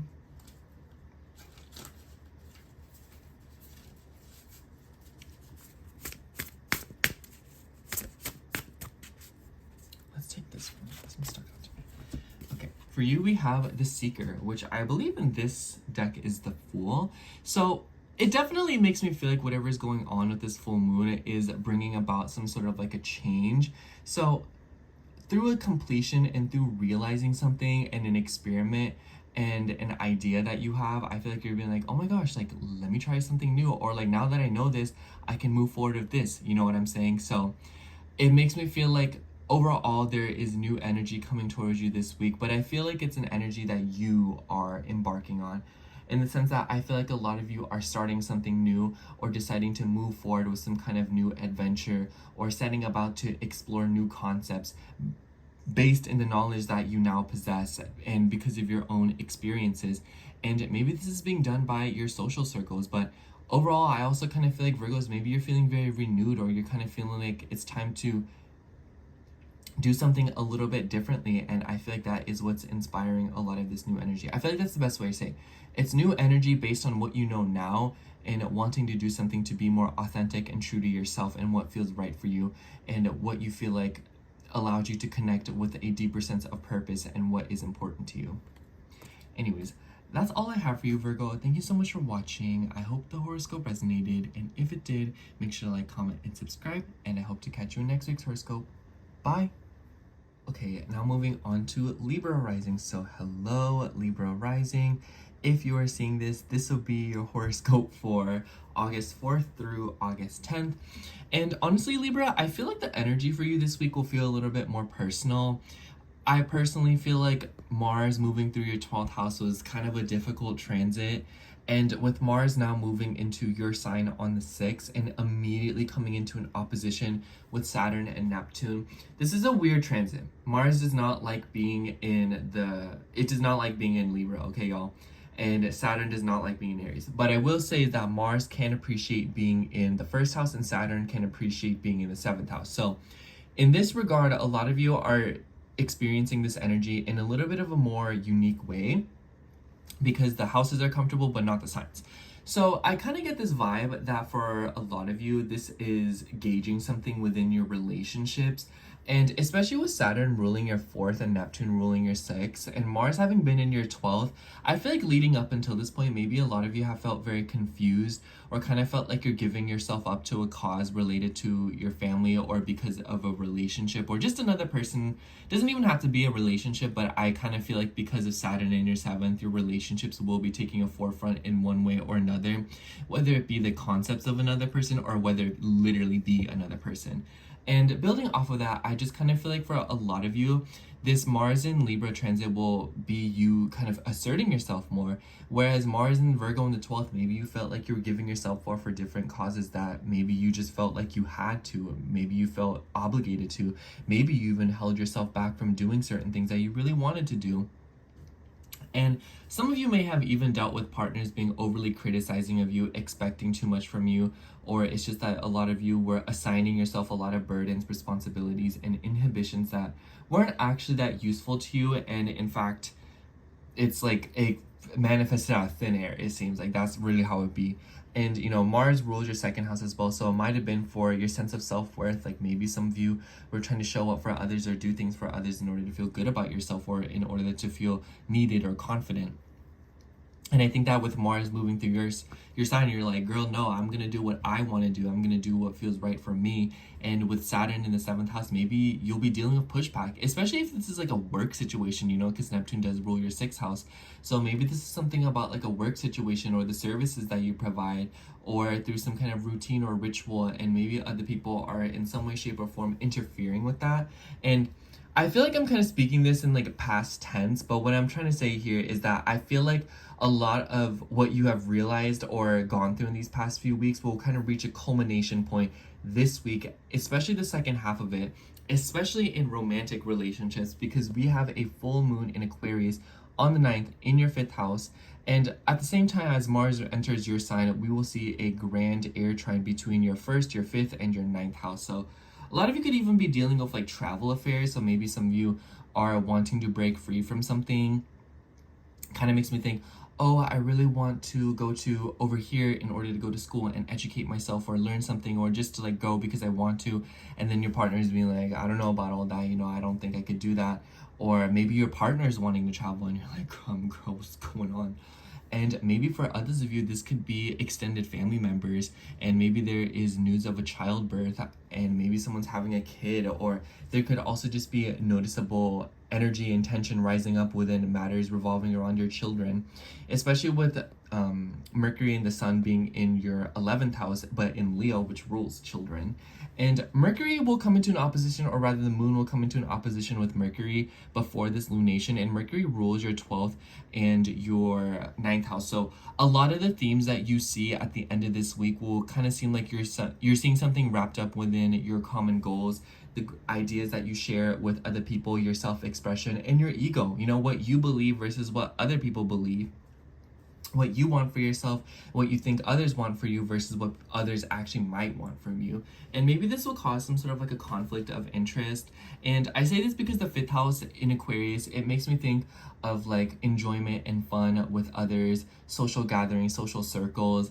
But then Mercury retrograde in Leo in the 11th house, it could be like friends being flaky, inconsistent with you. And maybe a lot of you are seeing some kind of reveal there where it's like, okay, I don't feel prioritized, or I have different priorities than my romantic partner, than my social circles, than my friends, you know? And maybe this is also something about your dreams clashing with each other when it comes to creative hobbies and what you want to do with yourself and the things that you want to indulge in for pleasure.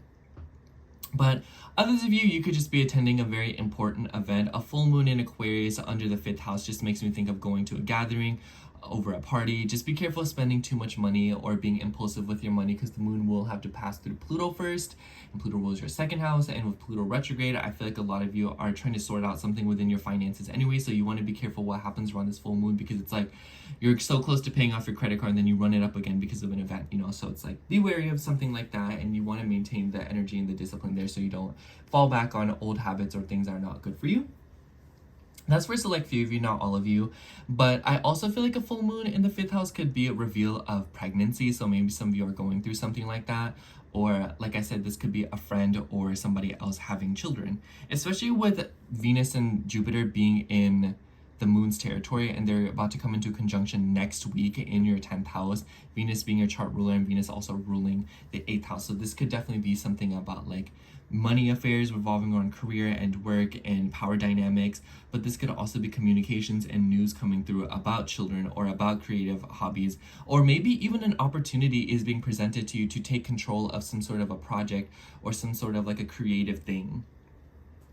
Anyways, aside from that, the moon will be moving through Capricorn in the middle of the week, and it will form various squares of planets in your 7th house as well as square your ascendant. In fact, we will see a grand cardinal cross for you. You're the only sign that will experience this. So I feel like the middle of the week, you might feel very busy. You might feel like different parts of your life are demanding you all at once. You know, it's like, I'm needed at this baby shower, I'm needed at this party, I have to go to work, my car needs gas, the fridge needs to be fixed, I have to do this, I have to do that, I have to do this and that, my kids need to be taken care of, I have to walk the dog and whatnot. So a lot of you could just be feeling very overwhelmed and stuck between projects, and I feel like a lot of us will be feeling that because of the oppositions. But for you, it might kind of feel like a lot of the responsibility is actually falling on your shoulders because Mars is moving into your 1st house. So it makes me think that a lot of the decisions that you're making right now, you might be feeling like there is a win and a loss. So it's like, oh, like I can go to this baby shower, but then I'll miss my cousin's birthday party. Oh, I can go to work today and get that nice extra pay or that, sum of money in my paycheck, or go to this important meeting, but I won't be able to stay home and watch my favorite TV show. You know what I'm saying? So it's like, you really want to choose carefully this week, Libra, and I feel a little bit guilty telling you of all signs to choose carefully, but do understand that this week there will be decisions to be made, and you really don't want to feel like there's a wrong decision to make per se. It's just that like there will be a perception of like missing out on something, when in reality the decision that you went through will be the correct one, and it's really boiling down to what you want and getting serious with yourself about what you want, what not others are expecting of you. You know what I'm saying? Like, do you really want to go to that party, or are you just going because your friends really want you to go? Do you really want to watch that TV show, or are you watching it just because your friend forced you to? You know what I'm saying? So it doesn't have to be friends, but you know what I mean. And the moon will start out in Sagittarius this week, so I definitely feel like the week will start out busy, point blank period. I always say this for you Libra risings, every time there's something going on in the third house, a lot of you are driving around, running errands, taking care of your car, getting service done, getting your oil changed. Others of you could also just be having to travel, talking to friends, meeting people online, attending meetings, and having to have work conversations maybe as well. And maybe some of you are even dealing with like legal affairs or having to sort something out, especially if you work in like law, or if you work in a setting where you're having to mediate other people's conflicts in some way or another.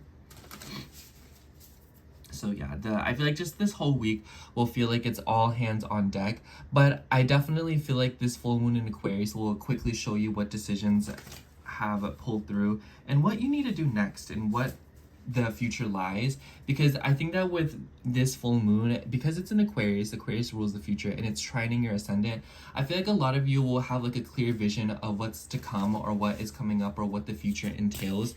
And I feel like a lot of you with Mars and Libra there will be room to act accordingly, or to realize something and be like, oh shit, I need to change my course. I have never cussed on this channel. I really hope I don't get in trouble for it. I cuss a lot though. We have the Two of Coins, the best card to come out for a reading like this. I definitely think that this is the vibe of being very busy, taking care of this, taking care of that. The Two of Coins literally just makes me think of, it makes me think of that Rider-Waite image of like water being a mess in the background, wavy. This person's holding two pentacles, standing on one foot. It literally makes me think that a lot of you are just like on a unicycle, juggling bowling pins and balancing a carrot on your nose somehow. So the vibe that I'm getting for you, Libra, this week is you're very busy, but with that being said, that you have a lot more control over your schedule, and you have a stronger grip over yourself. So because of that, I just kind of feel like this week a lot of the power is within your hands, but with that comes its own stresses and responsibilities. So take your time this week, Libra, and really trust your gut, and don't hesitate too much, because by the time you finish one choice, you'll probably have enough time to explore the other option as well and learn something new. So time being spent on anything is better than time being spent making the decision in the first place. So anyways, Libra, that's all I have for you. Thank you so much for watching. I hope the horoscope resonated, and if it did, make sure to like, comment, and subscribe, and I hope to catch you in next week's horoscope. Bye. Okay, now moving on to Scorpio rising. So hello, Scorpio rising. If you are seeing this, this will be your horoscope for August 4th through August 10th. I almost said July again. Oh my goodness. But honestly, Scorpio, I feel like there isn't much of a highlight this week for you. It kind of just feels like you're smoothing through something. But I will say is that if I had to choose a highlight, it would be the Mars moving into Libra transit, because Mars will move into Libra on the 6th, and this is your chart ruler. So this is pretty important. But it more so feels like because it's moving through your 12th house, you won't immediately feel it. It will oppose Saturn, so I feel like the beginning of it, like you'll feel some sort of like a spike, but I feel like as the transit occurs and it moves through your 12th house, you won't really feel it as strongly, especially since Saturn will retrograde back into your 5th house here soon. But with Mars and Libra in your 12th house, I kind of feel like the vibe here is, how have you compromised your own peace? And Mars in Libra in the 12th makes me think of being people-pleasing. It makes me think of bending over backwards for people. And with Saturn in the 6th, it makes me think that maybe there's something going on with like restrictions at work when it comes to what you want to do, feeling like restricted with the routines that you want to be able to do. Like, oh, I want to go to the gym in the morning, but my job needs me in the morning. So it's either I wake up super early or I go at night, and I don't want to do that. So it could be a lot of situations with that where you kind of feel like you're shackled to something. It makes me think like, oh, I really want to start doing this, but this situation requires me that I do anything but that, you know what I mean? So a lot of you could be dealing with something like that in the middle of this week, and it might feel like your routine or your work schedule is sort of tangling you up in some way. So I feel like the vibe here is just to take your time this week, and you really want to be as flexible as you possibly can be with rearranging your schedule and dealing with stuff, because this could also be something about like a mix-up with communication and schedules, because Saturn does rule your 3rd house, and with Neptune in the mix, it makes you think of running late for something, miscommunications, especially with Mercury retrograde in your 10th house still. So I would imagine that a lot of you are dealing with some kind of like a mix-up with conversations and what needs to be done. Like you come in one day and then they're like, what are you doing here? And then they're like, oh, and you're like, oh, I thought I was covering for this person. They're like, no, you're not. So a lot of that could be happening. So the advice that I have for you this week is absolutely do not be afraid to clarify or to relay conversations with people, writing things down, or going back and forth with someone just to make sure that you have the right answer. Otherwise, you might find yourself in a weird predicament that forces you to go through a very lengthy and annoying process. This could also involve something about like driving, traffic. It could be something about like signatures and documents, having to wrestle with a car registration, because Saturn does rule your 3rd house of vehicles. Mars in the 12th house, though, it just kind of makes me feel like it's unbeknownst to you. So it's like maybe you're going through a document and then you didn't realize that this person was also included in the document. So it's kind of like you're having to contact them and going back and forth with it. So a lot of you could be dealing with something like that.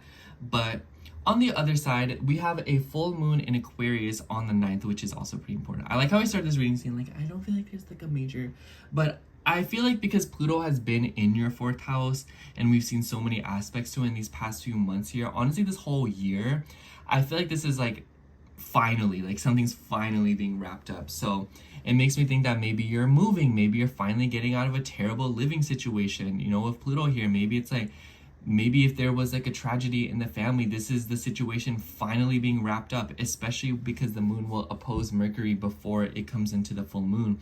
Mercury ruling your 8th house and it ruling your 11th house. So going back and forth with people who see eye to eye with your visions, your ideals.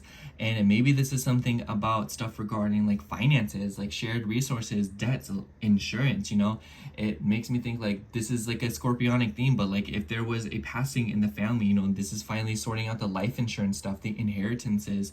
But for others of you, if this is not related, obviously this is like something that you would anticipate.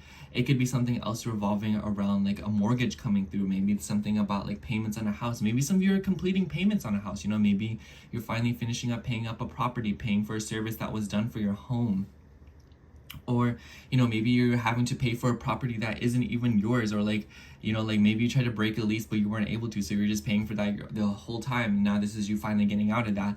So I especially think that with the rulers Uranus and Saturn being in your 6th and your 8th house, it seems to be helping you take some kind of stress and strain off of a health matter, off of a routine matter, off a work matter, or just a financial matter, like I said.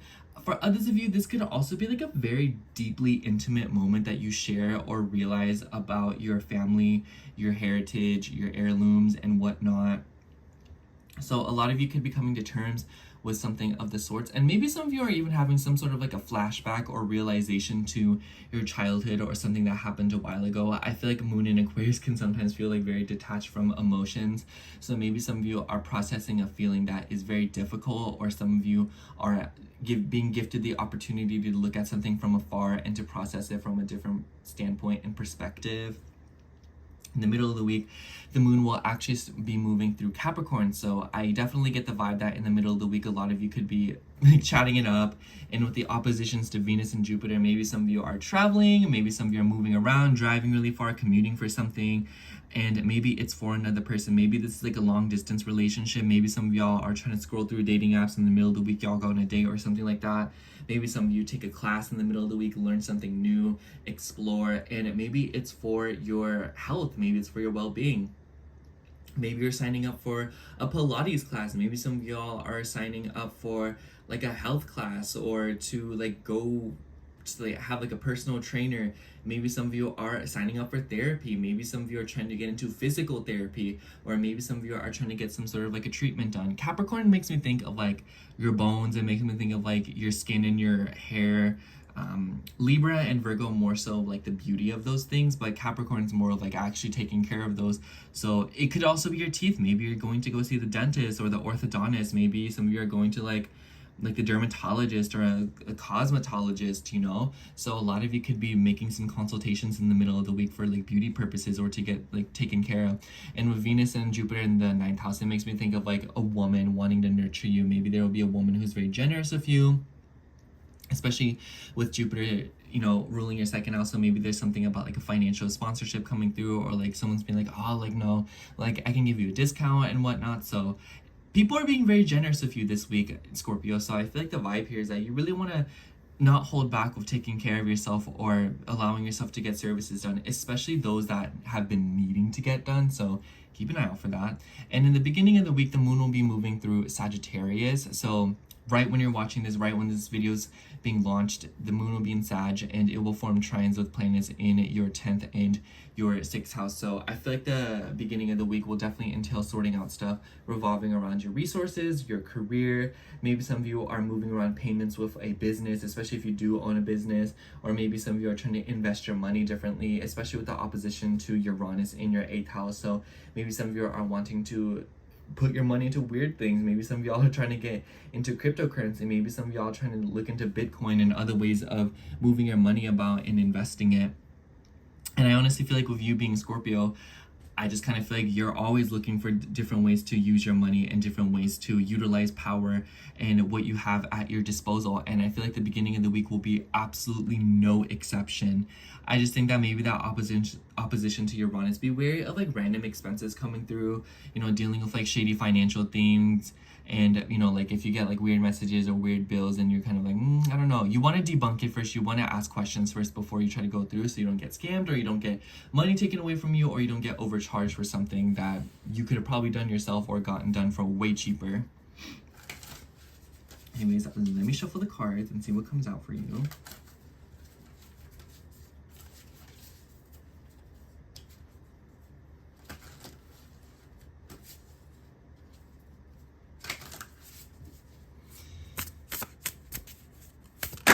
Oh, okay. We have a card wanting to come up. We'll take it. We have for you the World. I feel like the oppositions to planets in your 9th house, and maybe with the full moon in your 4th house, maybe this is you literally physically relocating. Maybe some of you are moving abroad. Maybe some of you are traveling. Maybe some of you are reaching the end of a journey. That's what that makes me think of. And a full moon in the 4th is very meaningful because this is the moon's home. And in Aquarius, it's very unique. So what I'm trying to say here is that a lot of you could be reaching some sort of completion with your own personal dreams, your own personal visions, and what you feel like is important. And maybe this week there is something going on with like your specific emotional attachments being released or being completed, or maybe some of you feel like you're fulfilling some kind of prophecy that you've made for yourself, or you feel like you have made it in some regard that was meaningful to you and only you. But this could also be just being around people and situations that connect with you deeply, finding your sense of home and sense of belonging in one way or another.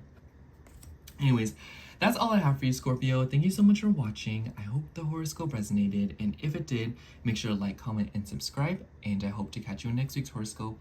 Bye. Okay, now moving on to Capricorn rising. So hello, Capricorn rising. If you are seeing this, this will be your horoscope for August 4th through August 10th. And honestly, Capricorn, I think the highlight of the week is Mars in Libra. So Mars will move into Libra on the 4th, or excuse me, the 6th, and it will immediately come into an opposition with Saturn. And let me remind you, Saturn don't like being in Aries, Mars don't like being in Libra. But what I will say is that Mars is very excited to be in the 10th house. So For any Capricorn risings who have been wanting to deal with business and their career and their professional relationships, because the ruler of your 10th house Venus is in your 7th house, about to come into a conjunction with Jupiter, I feel like there's good connections coming through to you pretty soon. I feel like, especially with the full moon that is happening in Aquarius on the 9th of this week, I feel like a lot of you will meet people who you need to meet, or people who can help you make the right investments. It makes me think of the right connections, the right social circles. So I just feel like this is a very nice week when it comes to your career and your work, even though maybe some of the energies will definitely be a little bit uncomfortable and it will be a little bit burdening for you, in the sense that with the opposition to Saturn, your chart ruler, and with Neptune in the mix, maybe there is a mix-up of communications, especially with Mercury in the 8th house. Maybe this could be related to like money. But I'll get into that in a little bit. But I just kind of feel like Mars in the 10th house definitely just shows that for the rest of this month, there will be significant effort exerted towards your career. And with Mars being the ruler of your 4th house, it could be related to your family, it could be related to your home, or maybe even having to go to other people's homes, especially if you run like a client-based business, or if you work in a situation where you have to visit others frequently. But I also kind of feel like maybe this could be related to something about your status and your career as it relates to your family and your home life. And I kind of feel like for a lot of you, there could be a lot of potential for things getting lost in translation. So don't be afraid to reiterate things this week, and keep all of your receipts this week. Because with Mercury retrograde in your 8th house still, I feel like if there's something going on with insurance, taxes, or making big payments, especially as it relates to like maybe if you're renting a space for your work or your business, or if you're renting something online, you know, like a website, or like making a website or whatnot, or if you are just like renting a home, period, just anything relating to like money and you having to pay large sums of it, keep all receipts, because you may notice that in the coming weeks when Mercury goes direct, you'll have to kind of sort things out based on those receipts. But with the full moon in your 2nd house, I definitely feel like for a lot of you, there could be things going on with your finances. I want to say that when Mars moves into Libra, it will form a grand air trine with Uranus and Pluto. And so this is between your 10th, your 2nd, and your 6th house. So a lot of you could be getting very creative or very experimental with your routines, your work, and your schedules, or maybe even something revolving around coworkers. A lot of you could be dealing with like coworkers and other people who are being a little bit inconsistent or a little bit showy, or just kind of like not making much sense. I definitely think that Mars in Libra just emphasizes energy being exerted towards relationships. But for those of you, it kind of seems like professional ones versus ones that you feel actually connected to. And for those of you who are not employed right now, or if you're not dealing with like a work situation, or you don't have to deal with other people in a work situation, I kind of feel like this could also be revolving around your self-esteem and how that manifests in your day-to-day routines, how you take care of yourself. I want to say, Capricorn, if you're feeling low, or if you're feeling a little bit like let's just say like no good, or you're just feeling a little bit depressed, I feel like the vibe here is that you want to invest in your routines and you want to amplify your schedule, because I feel like with Jupiter in your 7th, or just so much 7th house energy going on, maybe it could be that a lot of you are feeling obligated towards relationships, or maybe some of you are feeling like especially needy, or maybe partners are being especially needy with you. I definitely think that with your 5th house ruler being in the 7th house, there's a huge emphasis on romantic relationships and connecting with other people in some way. But this could also be related to children, being a parent. And I almost wonder if this is like with Jupiter ruling your 12th house, maybe there's like children that are bringing out blind spots in you. Maybe you're seeing parts of yourself in a kid. Maybe you're seeing parts of yourself in something of the past. It could be that a lot of you are reminiscing in some way, or being exposed to like a very deep emotional theme. And I kind of just feel like there will be a very sensitive blind spot that is revealed to you over the course of this week and next week when it comes to your relationships and how you intimately connect with other people. And I especially think that with the full moon in the 2nd, that has come into an opposition with Mercury and also a conjunction with Pluto, maybe there is a situation going on right now, and maybe a lot of you are undergoing some kind of major change right now. I honestly feel like Pluto moving through your 2nd house, it can really, like, as someone who has had Pluto move through his 2nd house, like, I'm gonna keep saying this for the next 15 years. As long as I'm doing this, it's like, it really puts you through it, and it puts you through some experiences that when you get out of it, you really start to trust yourself. And I feel like that's what this is all about. I feel like a lot of you are having an experience or realizing something about what you're capable of. The things that you've gone through in these past 6 months, Capricorn, really take note and note that you are probably very laudable and that you are capable of overcoming something very difficult based on the experiences that you've had leading up until this point. So I feel like the vibe of this week is trying to show you how much you are actually capable of doing things with or without help and with or without the tools necessary in order to do what you need to do. And mind you, the moon will also be moving through Capricorn in the middle of the week and will come into oppositions with Venus and Jupiter. So Venus ruling your 5th and your 10th.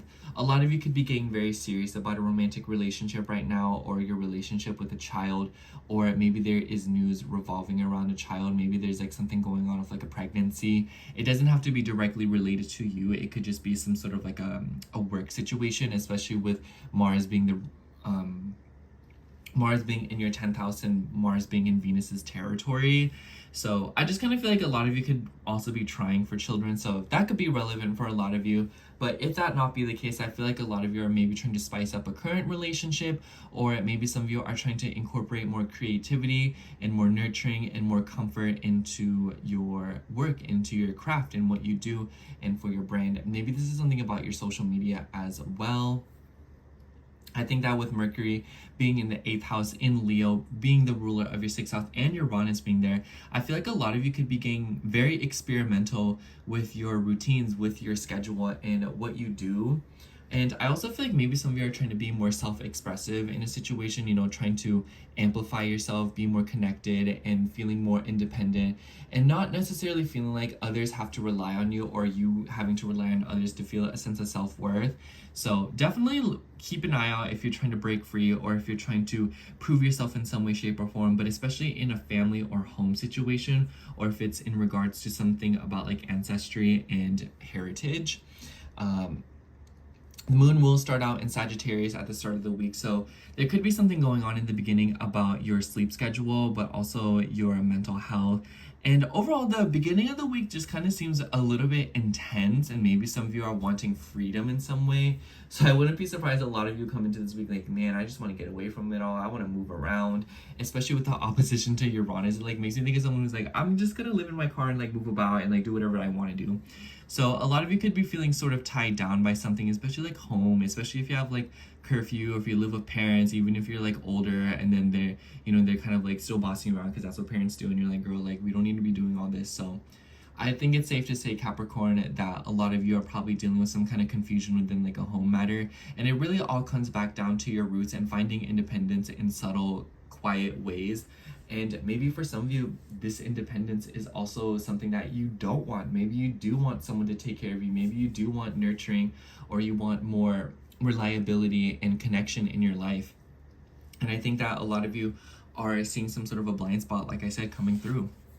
But anyways, let me shuffle the cards and see what happens and what comes out.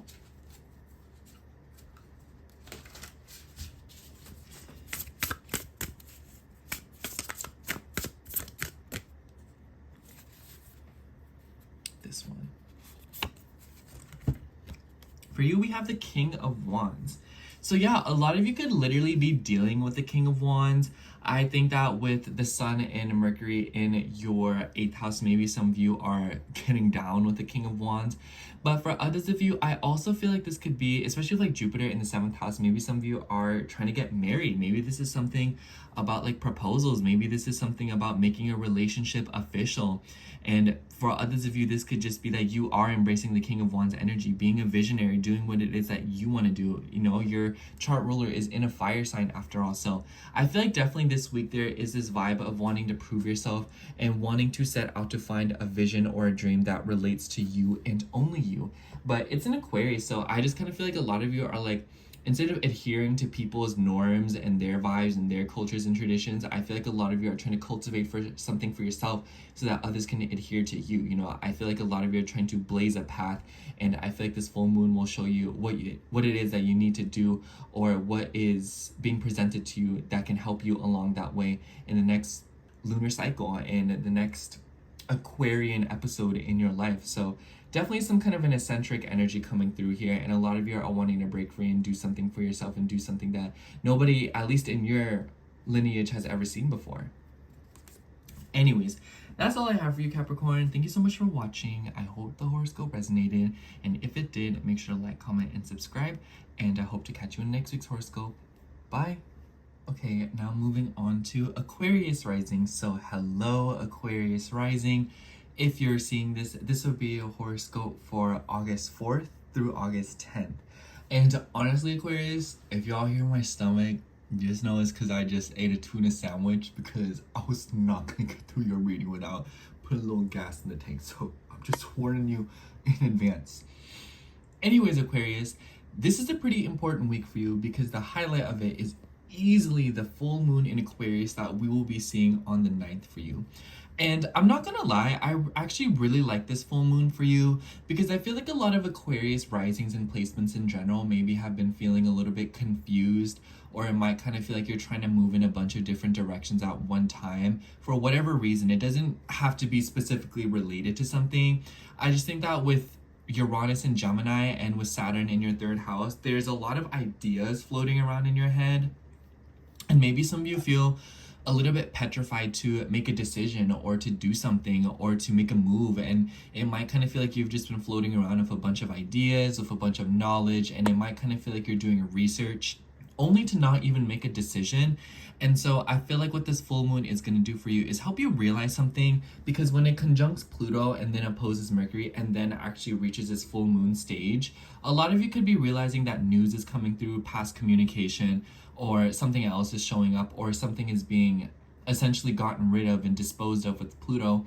And I feel like it's helping you realize something. And maybe with Pluto in retrograde and Mercury in retrograde as well, maybe this is like an idea or a concept being resurrected. So I almost wonder if a lot of you are like, I've been wanting to do this, but the opportunity passed me, and because of that I've just been researching new concepts, but I don't really know because I want this. And it's just like, you might feel like the one option that you want to take right now in whatever context is the only one that is not available to you.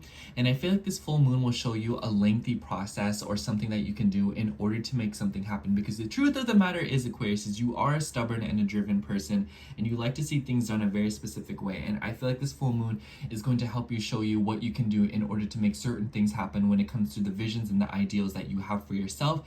And maybe it's coming through from another person in some way, shape, or form. And I kind of feel like through a little bit of stubbornness and maybe even a little bit of exerting your will and ego, you will find the right people or the right opportunities in order to make something happen for yourself. If I had to guess, it would be related to something with your career and your work, because we also see Mars moving into Libra on the 6th, and it will form a grand air trine with Pluto and Uranus, but also form a opposition with Saturn in your 3rd house, as well as Neptune. So I feel like a lot of you could be feeling particularly indecisive, and Mars in the 9th house definitely shows that you're wanting to explore and you're wanting to broaden your horizons. And with the ruler Venus being in your 6th house, a lot of you could be wanting to get like a mentor, or maybe some of you are wanting to incorporate some kind of travel or means to educate yourself. So maybe this is, on the very least end, this could be you sorting out your schedule and your day-to-day routine to compensate for school, attending classes, or like I said, a mentorship, whether it be you being the one mentored or you mentoring another person. Maybe for others of you, this could be you trying to open up something to provide some kind of a service for people. Libra makes me think of like documents and whatnot, especially with the 9th house. A lot of you could be trying to sort out the legal logistics of something in your life. It doesn't necessarily feel like something that's been ongoing. It feels like a lot of you are freshly realizing something, and as you get into it, it requires you to do certain things like signing things and whatnot. Especially with Mars having moved through your 8th house, I wouldn't be surprised if this is revolving around sorting out a financial situation, and especially with the 8th house ruler Mercury being still retrograde in your 7th house. So if it's not documents and legal matters, I just feel like it could also be relationships, and maybe for some of you, you're divulging in long distance relationships, or maybe some of you are traveling or trying to meet people who can broaden your horizons.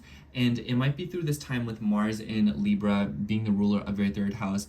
Maybe some of you are using the internet or using some kind of like internet social media situation in order to meet more people who are outside of what you are familiar with. So Some of you may have some kind of run-in with a foreign person or someone who is not from somewhere that you are familiar with, and it could be through social media. But for others of you, I feel like a Mars or a third and ninth house opposition calls for a lot of travel stuff. So it makes me think of like having to commute for something, or having to increase your efforts to drive somewhere, transportation stuff. Maybe this is something about a vehicle, something about a car. I know some Aquarius risings have been dealing with car stuff, or trying to get a car, or trying to sort out situations revolving around a car. For others of you, this could also be something else of an appliance. So maybe like a TV, maybe you're trying to invest in new technology, maybe your technology is like outdated. Maybe this is your technology taking forever and you're like, girl, what the heck, I want my computer loaded and it's not loading. Neptune rules your second house, and Saturn also rules your 12th house. So on one hand, I feel like this could be providing some, this could be presenting some petty issues when it comes to like communication and ideas. But on the other hand, I also feel like this could be golden opportunities in order to release something through speech, through talking, through writing. So it could be that you're consulting a therapist. Maybe, like I said, you could be hitting up a psychiatrist, or maybe even trying to hit up another person that can help you. But overall, I feel like there's this vibe of being an independent thinker right now, Aquarius. I think that with Saturn in your third house and your other ruler being in Gemini, you're really wanting to break free from something, and you're wanting to think for yourself. You're wanting to come up with your own ideas, and you don't want to be restricted by something. And I wouldn't be surprised if with like Mars in the ninth, some of you feel restricted by like a greater system. So it's like, you know how like you want to do certain things in a country and like it's illegal there, but then it's legal in other places. So it's like, I can't really think of one off the top of my head, but it's kind of that vibe. It doesn't have to be that exact manifestation, and it could be for some of y'all, but for others of you, it could just be feeling restricted by others, you know, like saying what you want to say, but others not being approving of it. Wanting to do certain practices, but your situation or foundation doesn't allow that. You know, maybe you're wanting to speak out a little bit more in your job situation, but your position doesn't allow you to say things like that. You know, it's like you're wanting to assume some kind of digital responsibility or something revolving around words and communicating and expressing your ideas and your thoughts and being a little bit more rebellious and expressive. But I feel like there's a higher system or thing that is preventing you from doing so. So I feel like a lot of you right now are about to set out to look for a loophole so that you can work around that. And mind you, in the middle of the week, the moon will be moving through Capricorn. So I definitely get the vibe that for a lot of you during the middle of the week, there's something going on of like your subconscious and your restrictions. And a lot of you could have interesting dreams in the middle of the week, and it could present you some interesting messages about your self-worth and about your sense of resources and your spirituality and your identity. And with the oppositions to planets in your sixth house, maybe this is something about your health and your routine. And I wouldn't be surprised if a lot of you are just trying to get a little bit more serious about your day-to-day schedule. And I feel like with Saturn and like the opposition between your third and your ninth house, it could be, like I said, related to transportation, scheduling, and whether or not you feel restricted or even want more structure in your life and your mundane life. But I also kind of feel like with the moon starting out in Sagittarius this week, in your 11th house, there could be a theme of wanting to be around other people, or maybe in the beginning of the week you're serving something, or I just kind of feel like there's this vibe coming through where a lot of you are seeking out people who can help you, or people who can, you know, be in the same threshold or like the same field as you, because Jupiter's in your 6th house and Jupiter rules your 11th house, and Venus is also in your 6th house, about to come into a conjunction with Jupiter here soon. So I feel like with Venus also ruling your 4th house, maybe this is you wanting to be around people who you feel comfortable with, people who share your beliefs, people who support you and, you know, cheer you on, as opposed to people who restrict you, bring you down. And I feel like as the week progresses, with the moon moving through Capricorn, you'll start find out that you're holding yourself back sometimes, and sometimes you use other people as an excuse to allow yourself to be held back, because it's easier to blame others than to think about it if whether or not you're actually able to be stopped. So let's see. This one. Yeah, for you, we have the 4 of Swords. I definitely feel like this is the energy of the overall week. I think that if you are to take action and to make use of the energies being presented to you this week, I think that they will be manifesting throughout the course of next week or the weeks following, because I feel like this full moon in Aquarius is showing us what we don't know, or it is showing us the results of experiments that have been ongoing, and this is a chance to use the knowledge that you possess now or have garnered in order to move forward. But overall, I kind of feel like for a lot of you this week, you could be trying to take a break or some kind of time out, or taking time to recuperate and deeply ponder over something. And I feel like you should really utilize this time, especially with the moon moving through Capricorn. I feel like this is a really good opportunity for all of you to meditate and for you to look at something from multiple different perspectives before you decide to commit to a decision. Anyways, that's all I have for you, Aquarius. Thank you so much for watching. I hope the horoscope resonated, and if it did, make sure to like, comment, and subscribe, and I hope to catch you in next week's horoscope. Bye! Okay, now moving on to Pisces rising. So hello, Pisces rising. If you're seeing this, this will be your horoscope for August 4th through August 10th. And honestly, Pisces, I feel like this week for you will be very clarifying, and it will help you see the future a little bit more clearly, because we have a full moon in Aquarius that will be taking place on the 9th in your 12th house, a house that you as a Pisces are familiar with. And the moon will have to pass by a conjunction with Pluto and an opposition with Mercury in retrograde, both in retrograde, before we start this lunar cycle, or this lunation, the full moon. And so I feel like because of this, there is a massive shift coming through when it comes to your perspectives, your philosophies, and there is a boiling point or a culmination point that is built on or brought on because of the things that you have learned up until this point, the routines that you have practiced, the routines and rituals that you have divulged in. And I kind of just feel like this could be a big reveal, because Aquarius makes me think of social circles. It makes me think of the future. It makes me think of our dreams, our visions for not only ourselves, but the society around us. And I feel like for a lot of you, you're being brought on to explore something of this. And I feel like this full moon in the 12th house will allow you to grieve a vision, you know, let go of something. Maybe there's a dream that you had for yourself and you never accomplished it, or maybe there's a dream another person had, or, you know, it might be that there is something about emotions and things that you have taken on because of others. You know, you as a Pisces rising, you naturally just absorb this stuff. So I feel like this full moon in the 12th, because the 12th house is the place where planets go to let things go, and Aquarius is about our visions and dreams, and like I said, and so I kind of feel like this is a huge opportunity for you to release things in that category so that you can feel lighter, you know, especially if you feel like afraid that you won't accomplish certain things, or if you feel nervous that you won't be able to do certain things, or if that you're prohibited from doing whatever it is that you need to do to get to where you want to be. Whatever the case might be, I just feel like this full moon for you will, on one hand, be uncomfortable because you're having to face a part of yourself that has either gone hidden or it has gotten repressed, buried, and maybe through the people and social circles around you. But I feel like this full moon is going to remove that net, and it will help you see things a little bit more clearly, to either realize that something was truly not meant for you and it was the dream of another person, or is that something is still very much possible with a little bit of extra effort and labor with the planets moving through your 6th house, namely Mercury retrograde.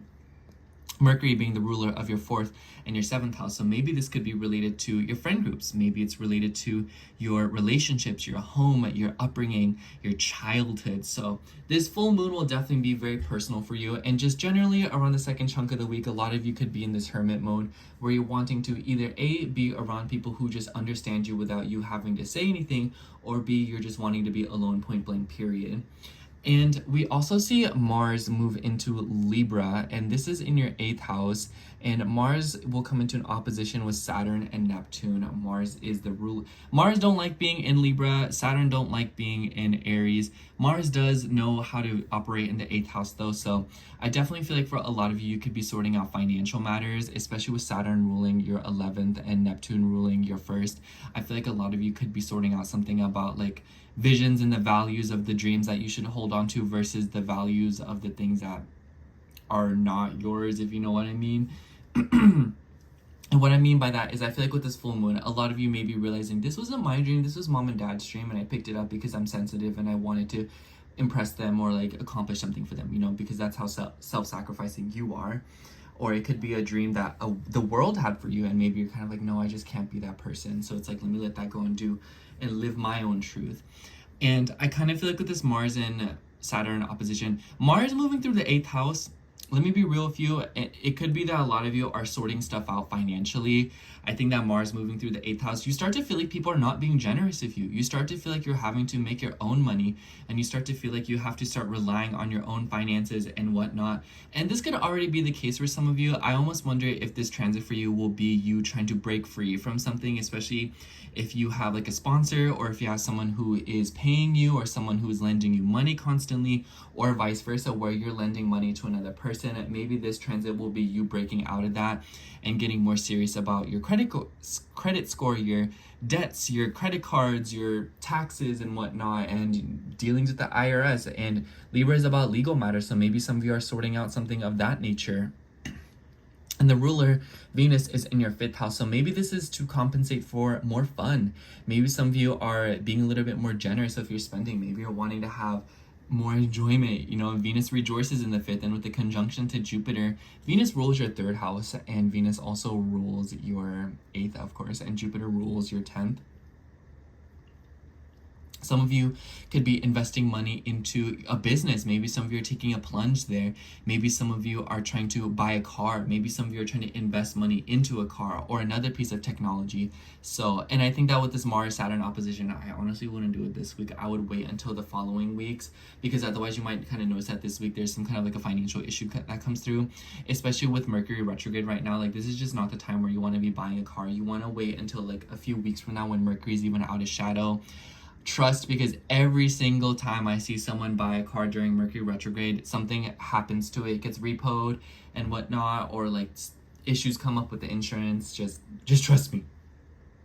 But aside from that, I feel like this could also be something about conversations, and maybe some of you are trying to have deep-seated convos of people, and maybe it's with people who relate to you. And I wouldn't be surprised if there's like a conflict going on here where you're trying to like interact with certain people and you're trying to express an idea, but they're just like not seeing the vision, and you're like, girl, like, what do I need to do in order for you to see my point, you know? I feel like a lot of Pisces placements have been in this vibe lately, where they're just kind of like, you're wanting to get something across, but people are seemingly not listening to you. And I feel like this opposition will kind of exaggerate that, and it will show you the issues that are being presented with intimacy, especially in the home, because Mars will trine Uranus in your 4th, as well as Pluto in your 12th. So maybe some of y'all are like, you know what, screw y'all, like, I want to be alone, I want to do my own thing. Or it could be that other people are embodying this energy around you, because I feel like with your 7th house ruler being retrograde in the 6th house, you might kind of feel like other people, you're having to pick up other people's slack, or you're having to do work for others, especially if you do work, or if you are in like a co-worker situation where you kind of feel like you're being very generous with others, whereas they're not being as generous of you. So it's kind of like, makes me think of like someone invites you on, they make you pay, you know? It's like on paper that's crazy, but in practice it's one of those things where it's like, you know, like you don't really know what to do other than say yeah. So that could be one of the manifestations, Pisces. But I feel like my point here is that a lot of you are trying to embrace more independence, especially in the financial or material or just like resource department. But for others of you, I also feel like you're trying to find this in your own goals and your visions. The moon will be moving through Capricorn in the middle of the week, and it will come into oppositions with planets in your 5th house. So definitely in the middle of the week, there could be stuff going on with children, with money, and kids could be an ongoing theme for you all. Even if you're not planning on having kids, I think that for a lot of you, Mars moving through your 8th house, you could be getting very serious about like your fertility, about your reproductive organs, and maybe some of you are even trying to find a partner or somebody to have children with.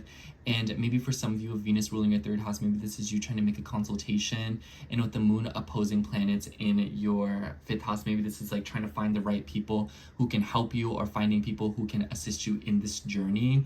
And maybe this is like you hitting up like a gynecologist, or like maybe like a doctor or something, for anything else really. But I also feel like this could be something about stuff going on in the family, like maybe you're not having kids, but maybe somebody else in the family is having children. And I want to say that the moon will start out in Sagittarius this week, and it will come into a, now that I think about it, it will form a T-square because of the node. So I feel like the beginning of the week will definitely be a lot of movement with your career, your reputation, learning new things. And I think that with your original ruler, traditional ruler, Jupiter in your 5th house coming into a conjunction with Venus in the next week, I feel like there is a lot of stuff coming through with being a parent, being nurturing to yourself and the people around you, receiving words of affirmation, and maybe receiving comfort. And maybe for some of you, like dating apps and like trying to meet people through like online affairs, because Venus rules your 3rd house. But I also feel like this could be something about like intimately connecting with a romantic partner, or getting more serious about your sense of creativity. And maybe it's through nostalgia and creating things based on your own personal experiences and what you feel emotionally connected to, especially as it relates to your mother and your heritage for some of you, because that's what Cancer makes me think of. This one. For you, we have the 6 of Coins. I really like this energy. I definitely feel like with the Mars and Saturn opposition happening over your 2nd and your 8th house, I feel like this is you getting serious about a money affair. Maybe you're trying to, like I said, take a plunge and invest your money a certain way. But the 6 of Coins is about financial balance, that give and take. So a lot of you could be receiving back what is rightfully owed to you, and a lot of you could be paying up what is rightfully owed to others. And this doesn't even have to be from a resource perspective. It could be something else. It could be about energy and earthly things. So tasks and responsibilities. So if you've been stuck on dish duty for the past month and your partner hasn't done a single plate or anything, this is you being like, girl, like you need to do that, and then them actually doing it. So it's like something is being balanced out. Something that you've been doing too much of or too little of will be sorted out. And I feel like a lot of you after this full moon will definitely feel a little bit lighter and feel like things are not as overwhelming as they have been these past few weeks. So yeah, that's all I have for you, Pisces rising. Thank you so much for watching. I hope the horoscope resonated, and if it did, make sure to like, comment, and subscribe, and I hope to catch you in next week's horoscope. Bye.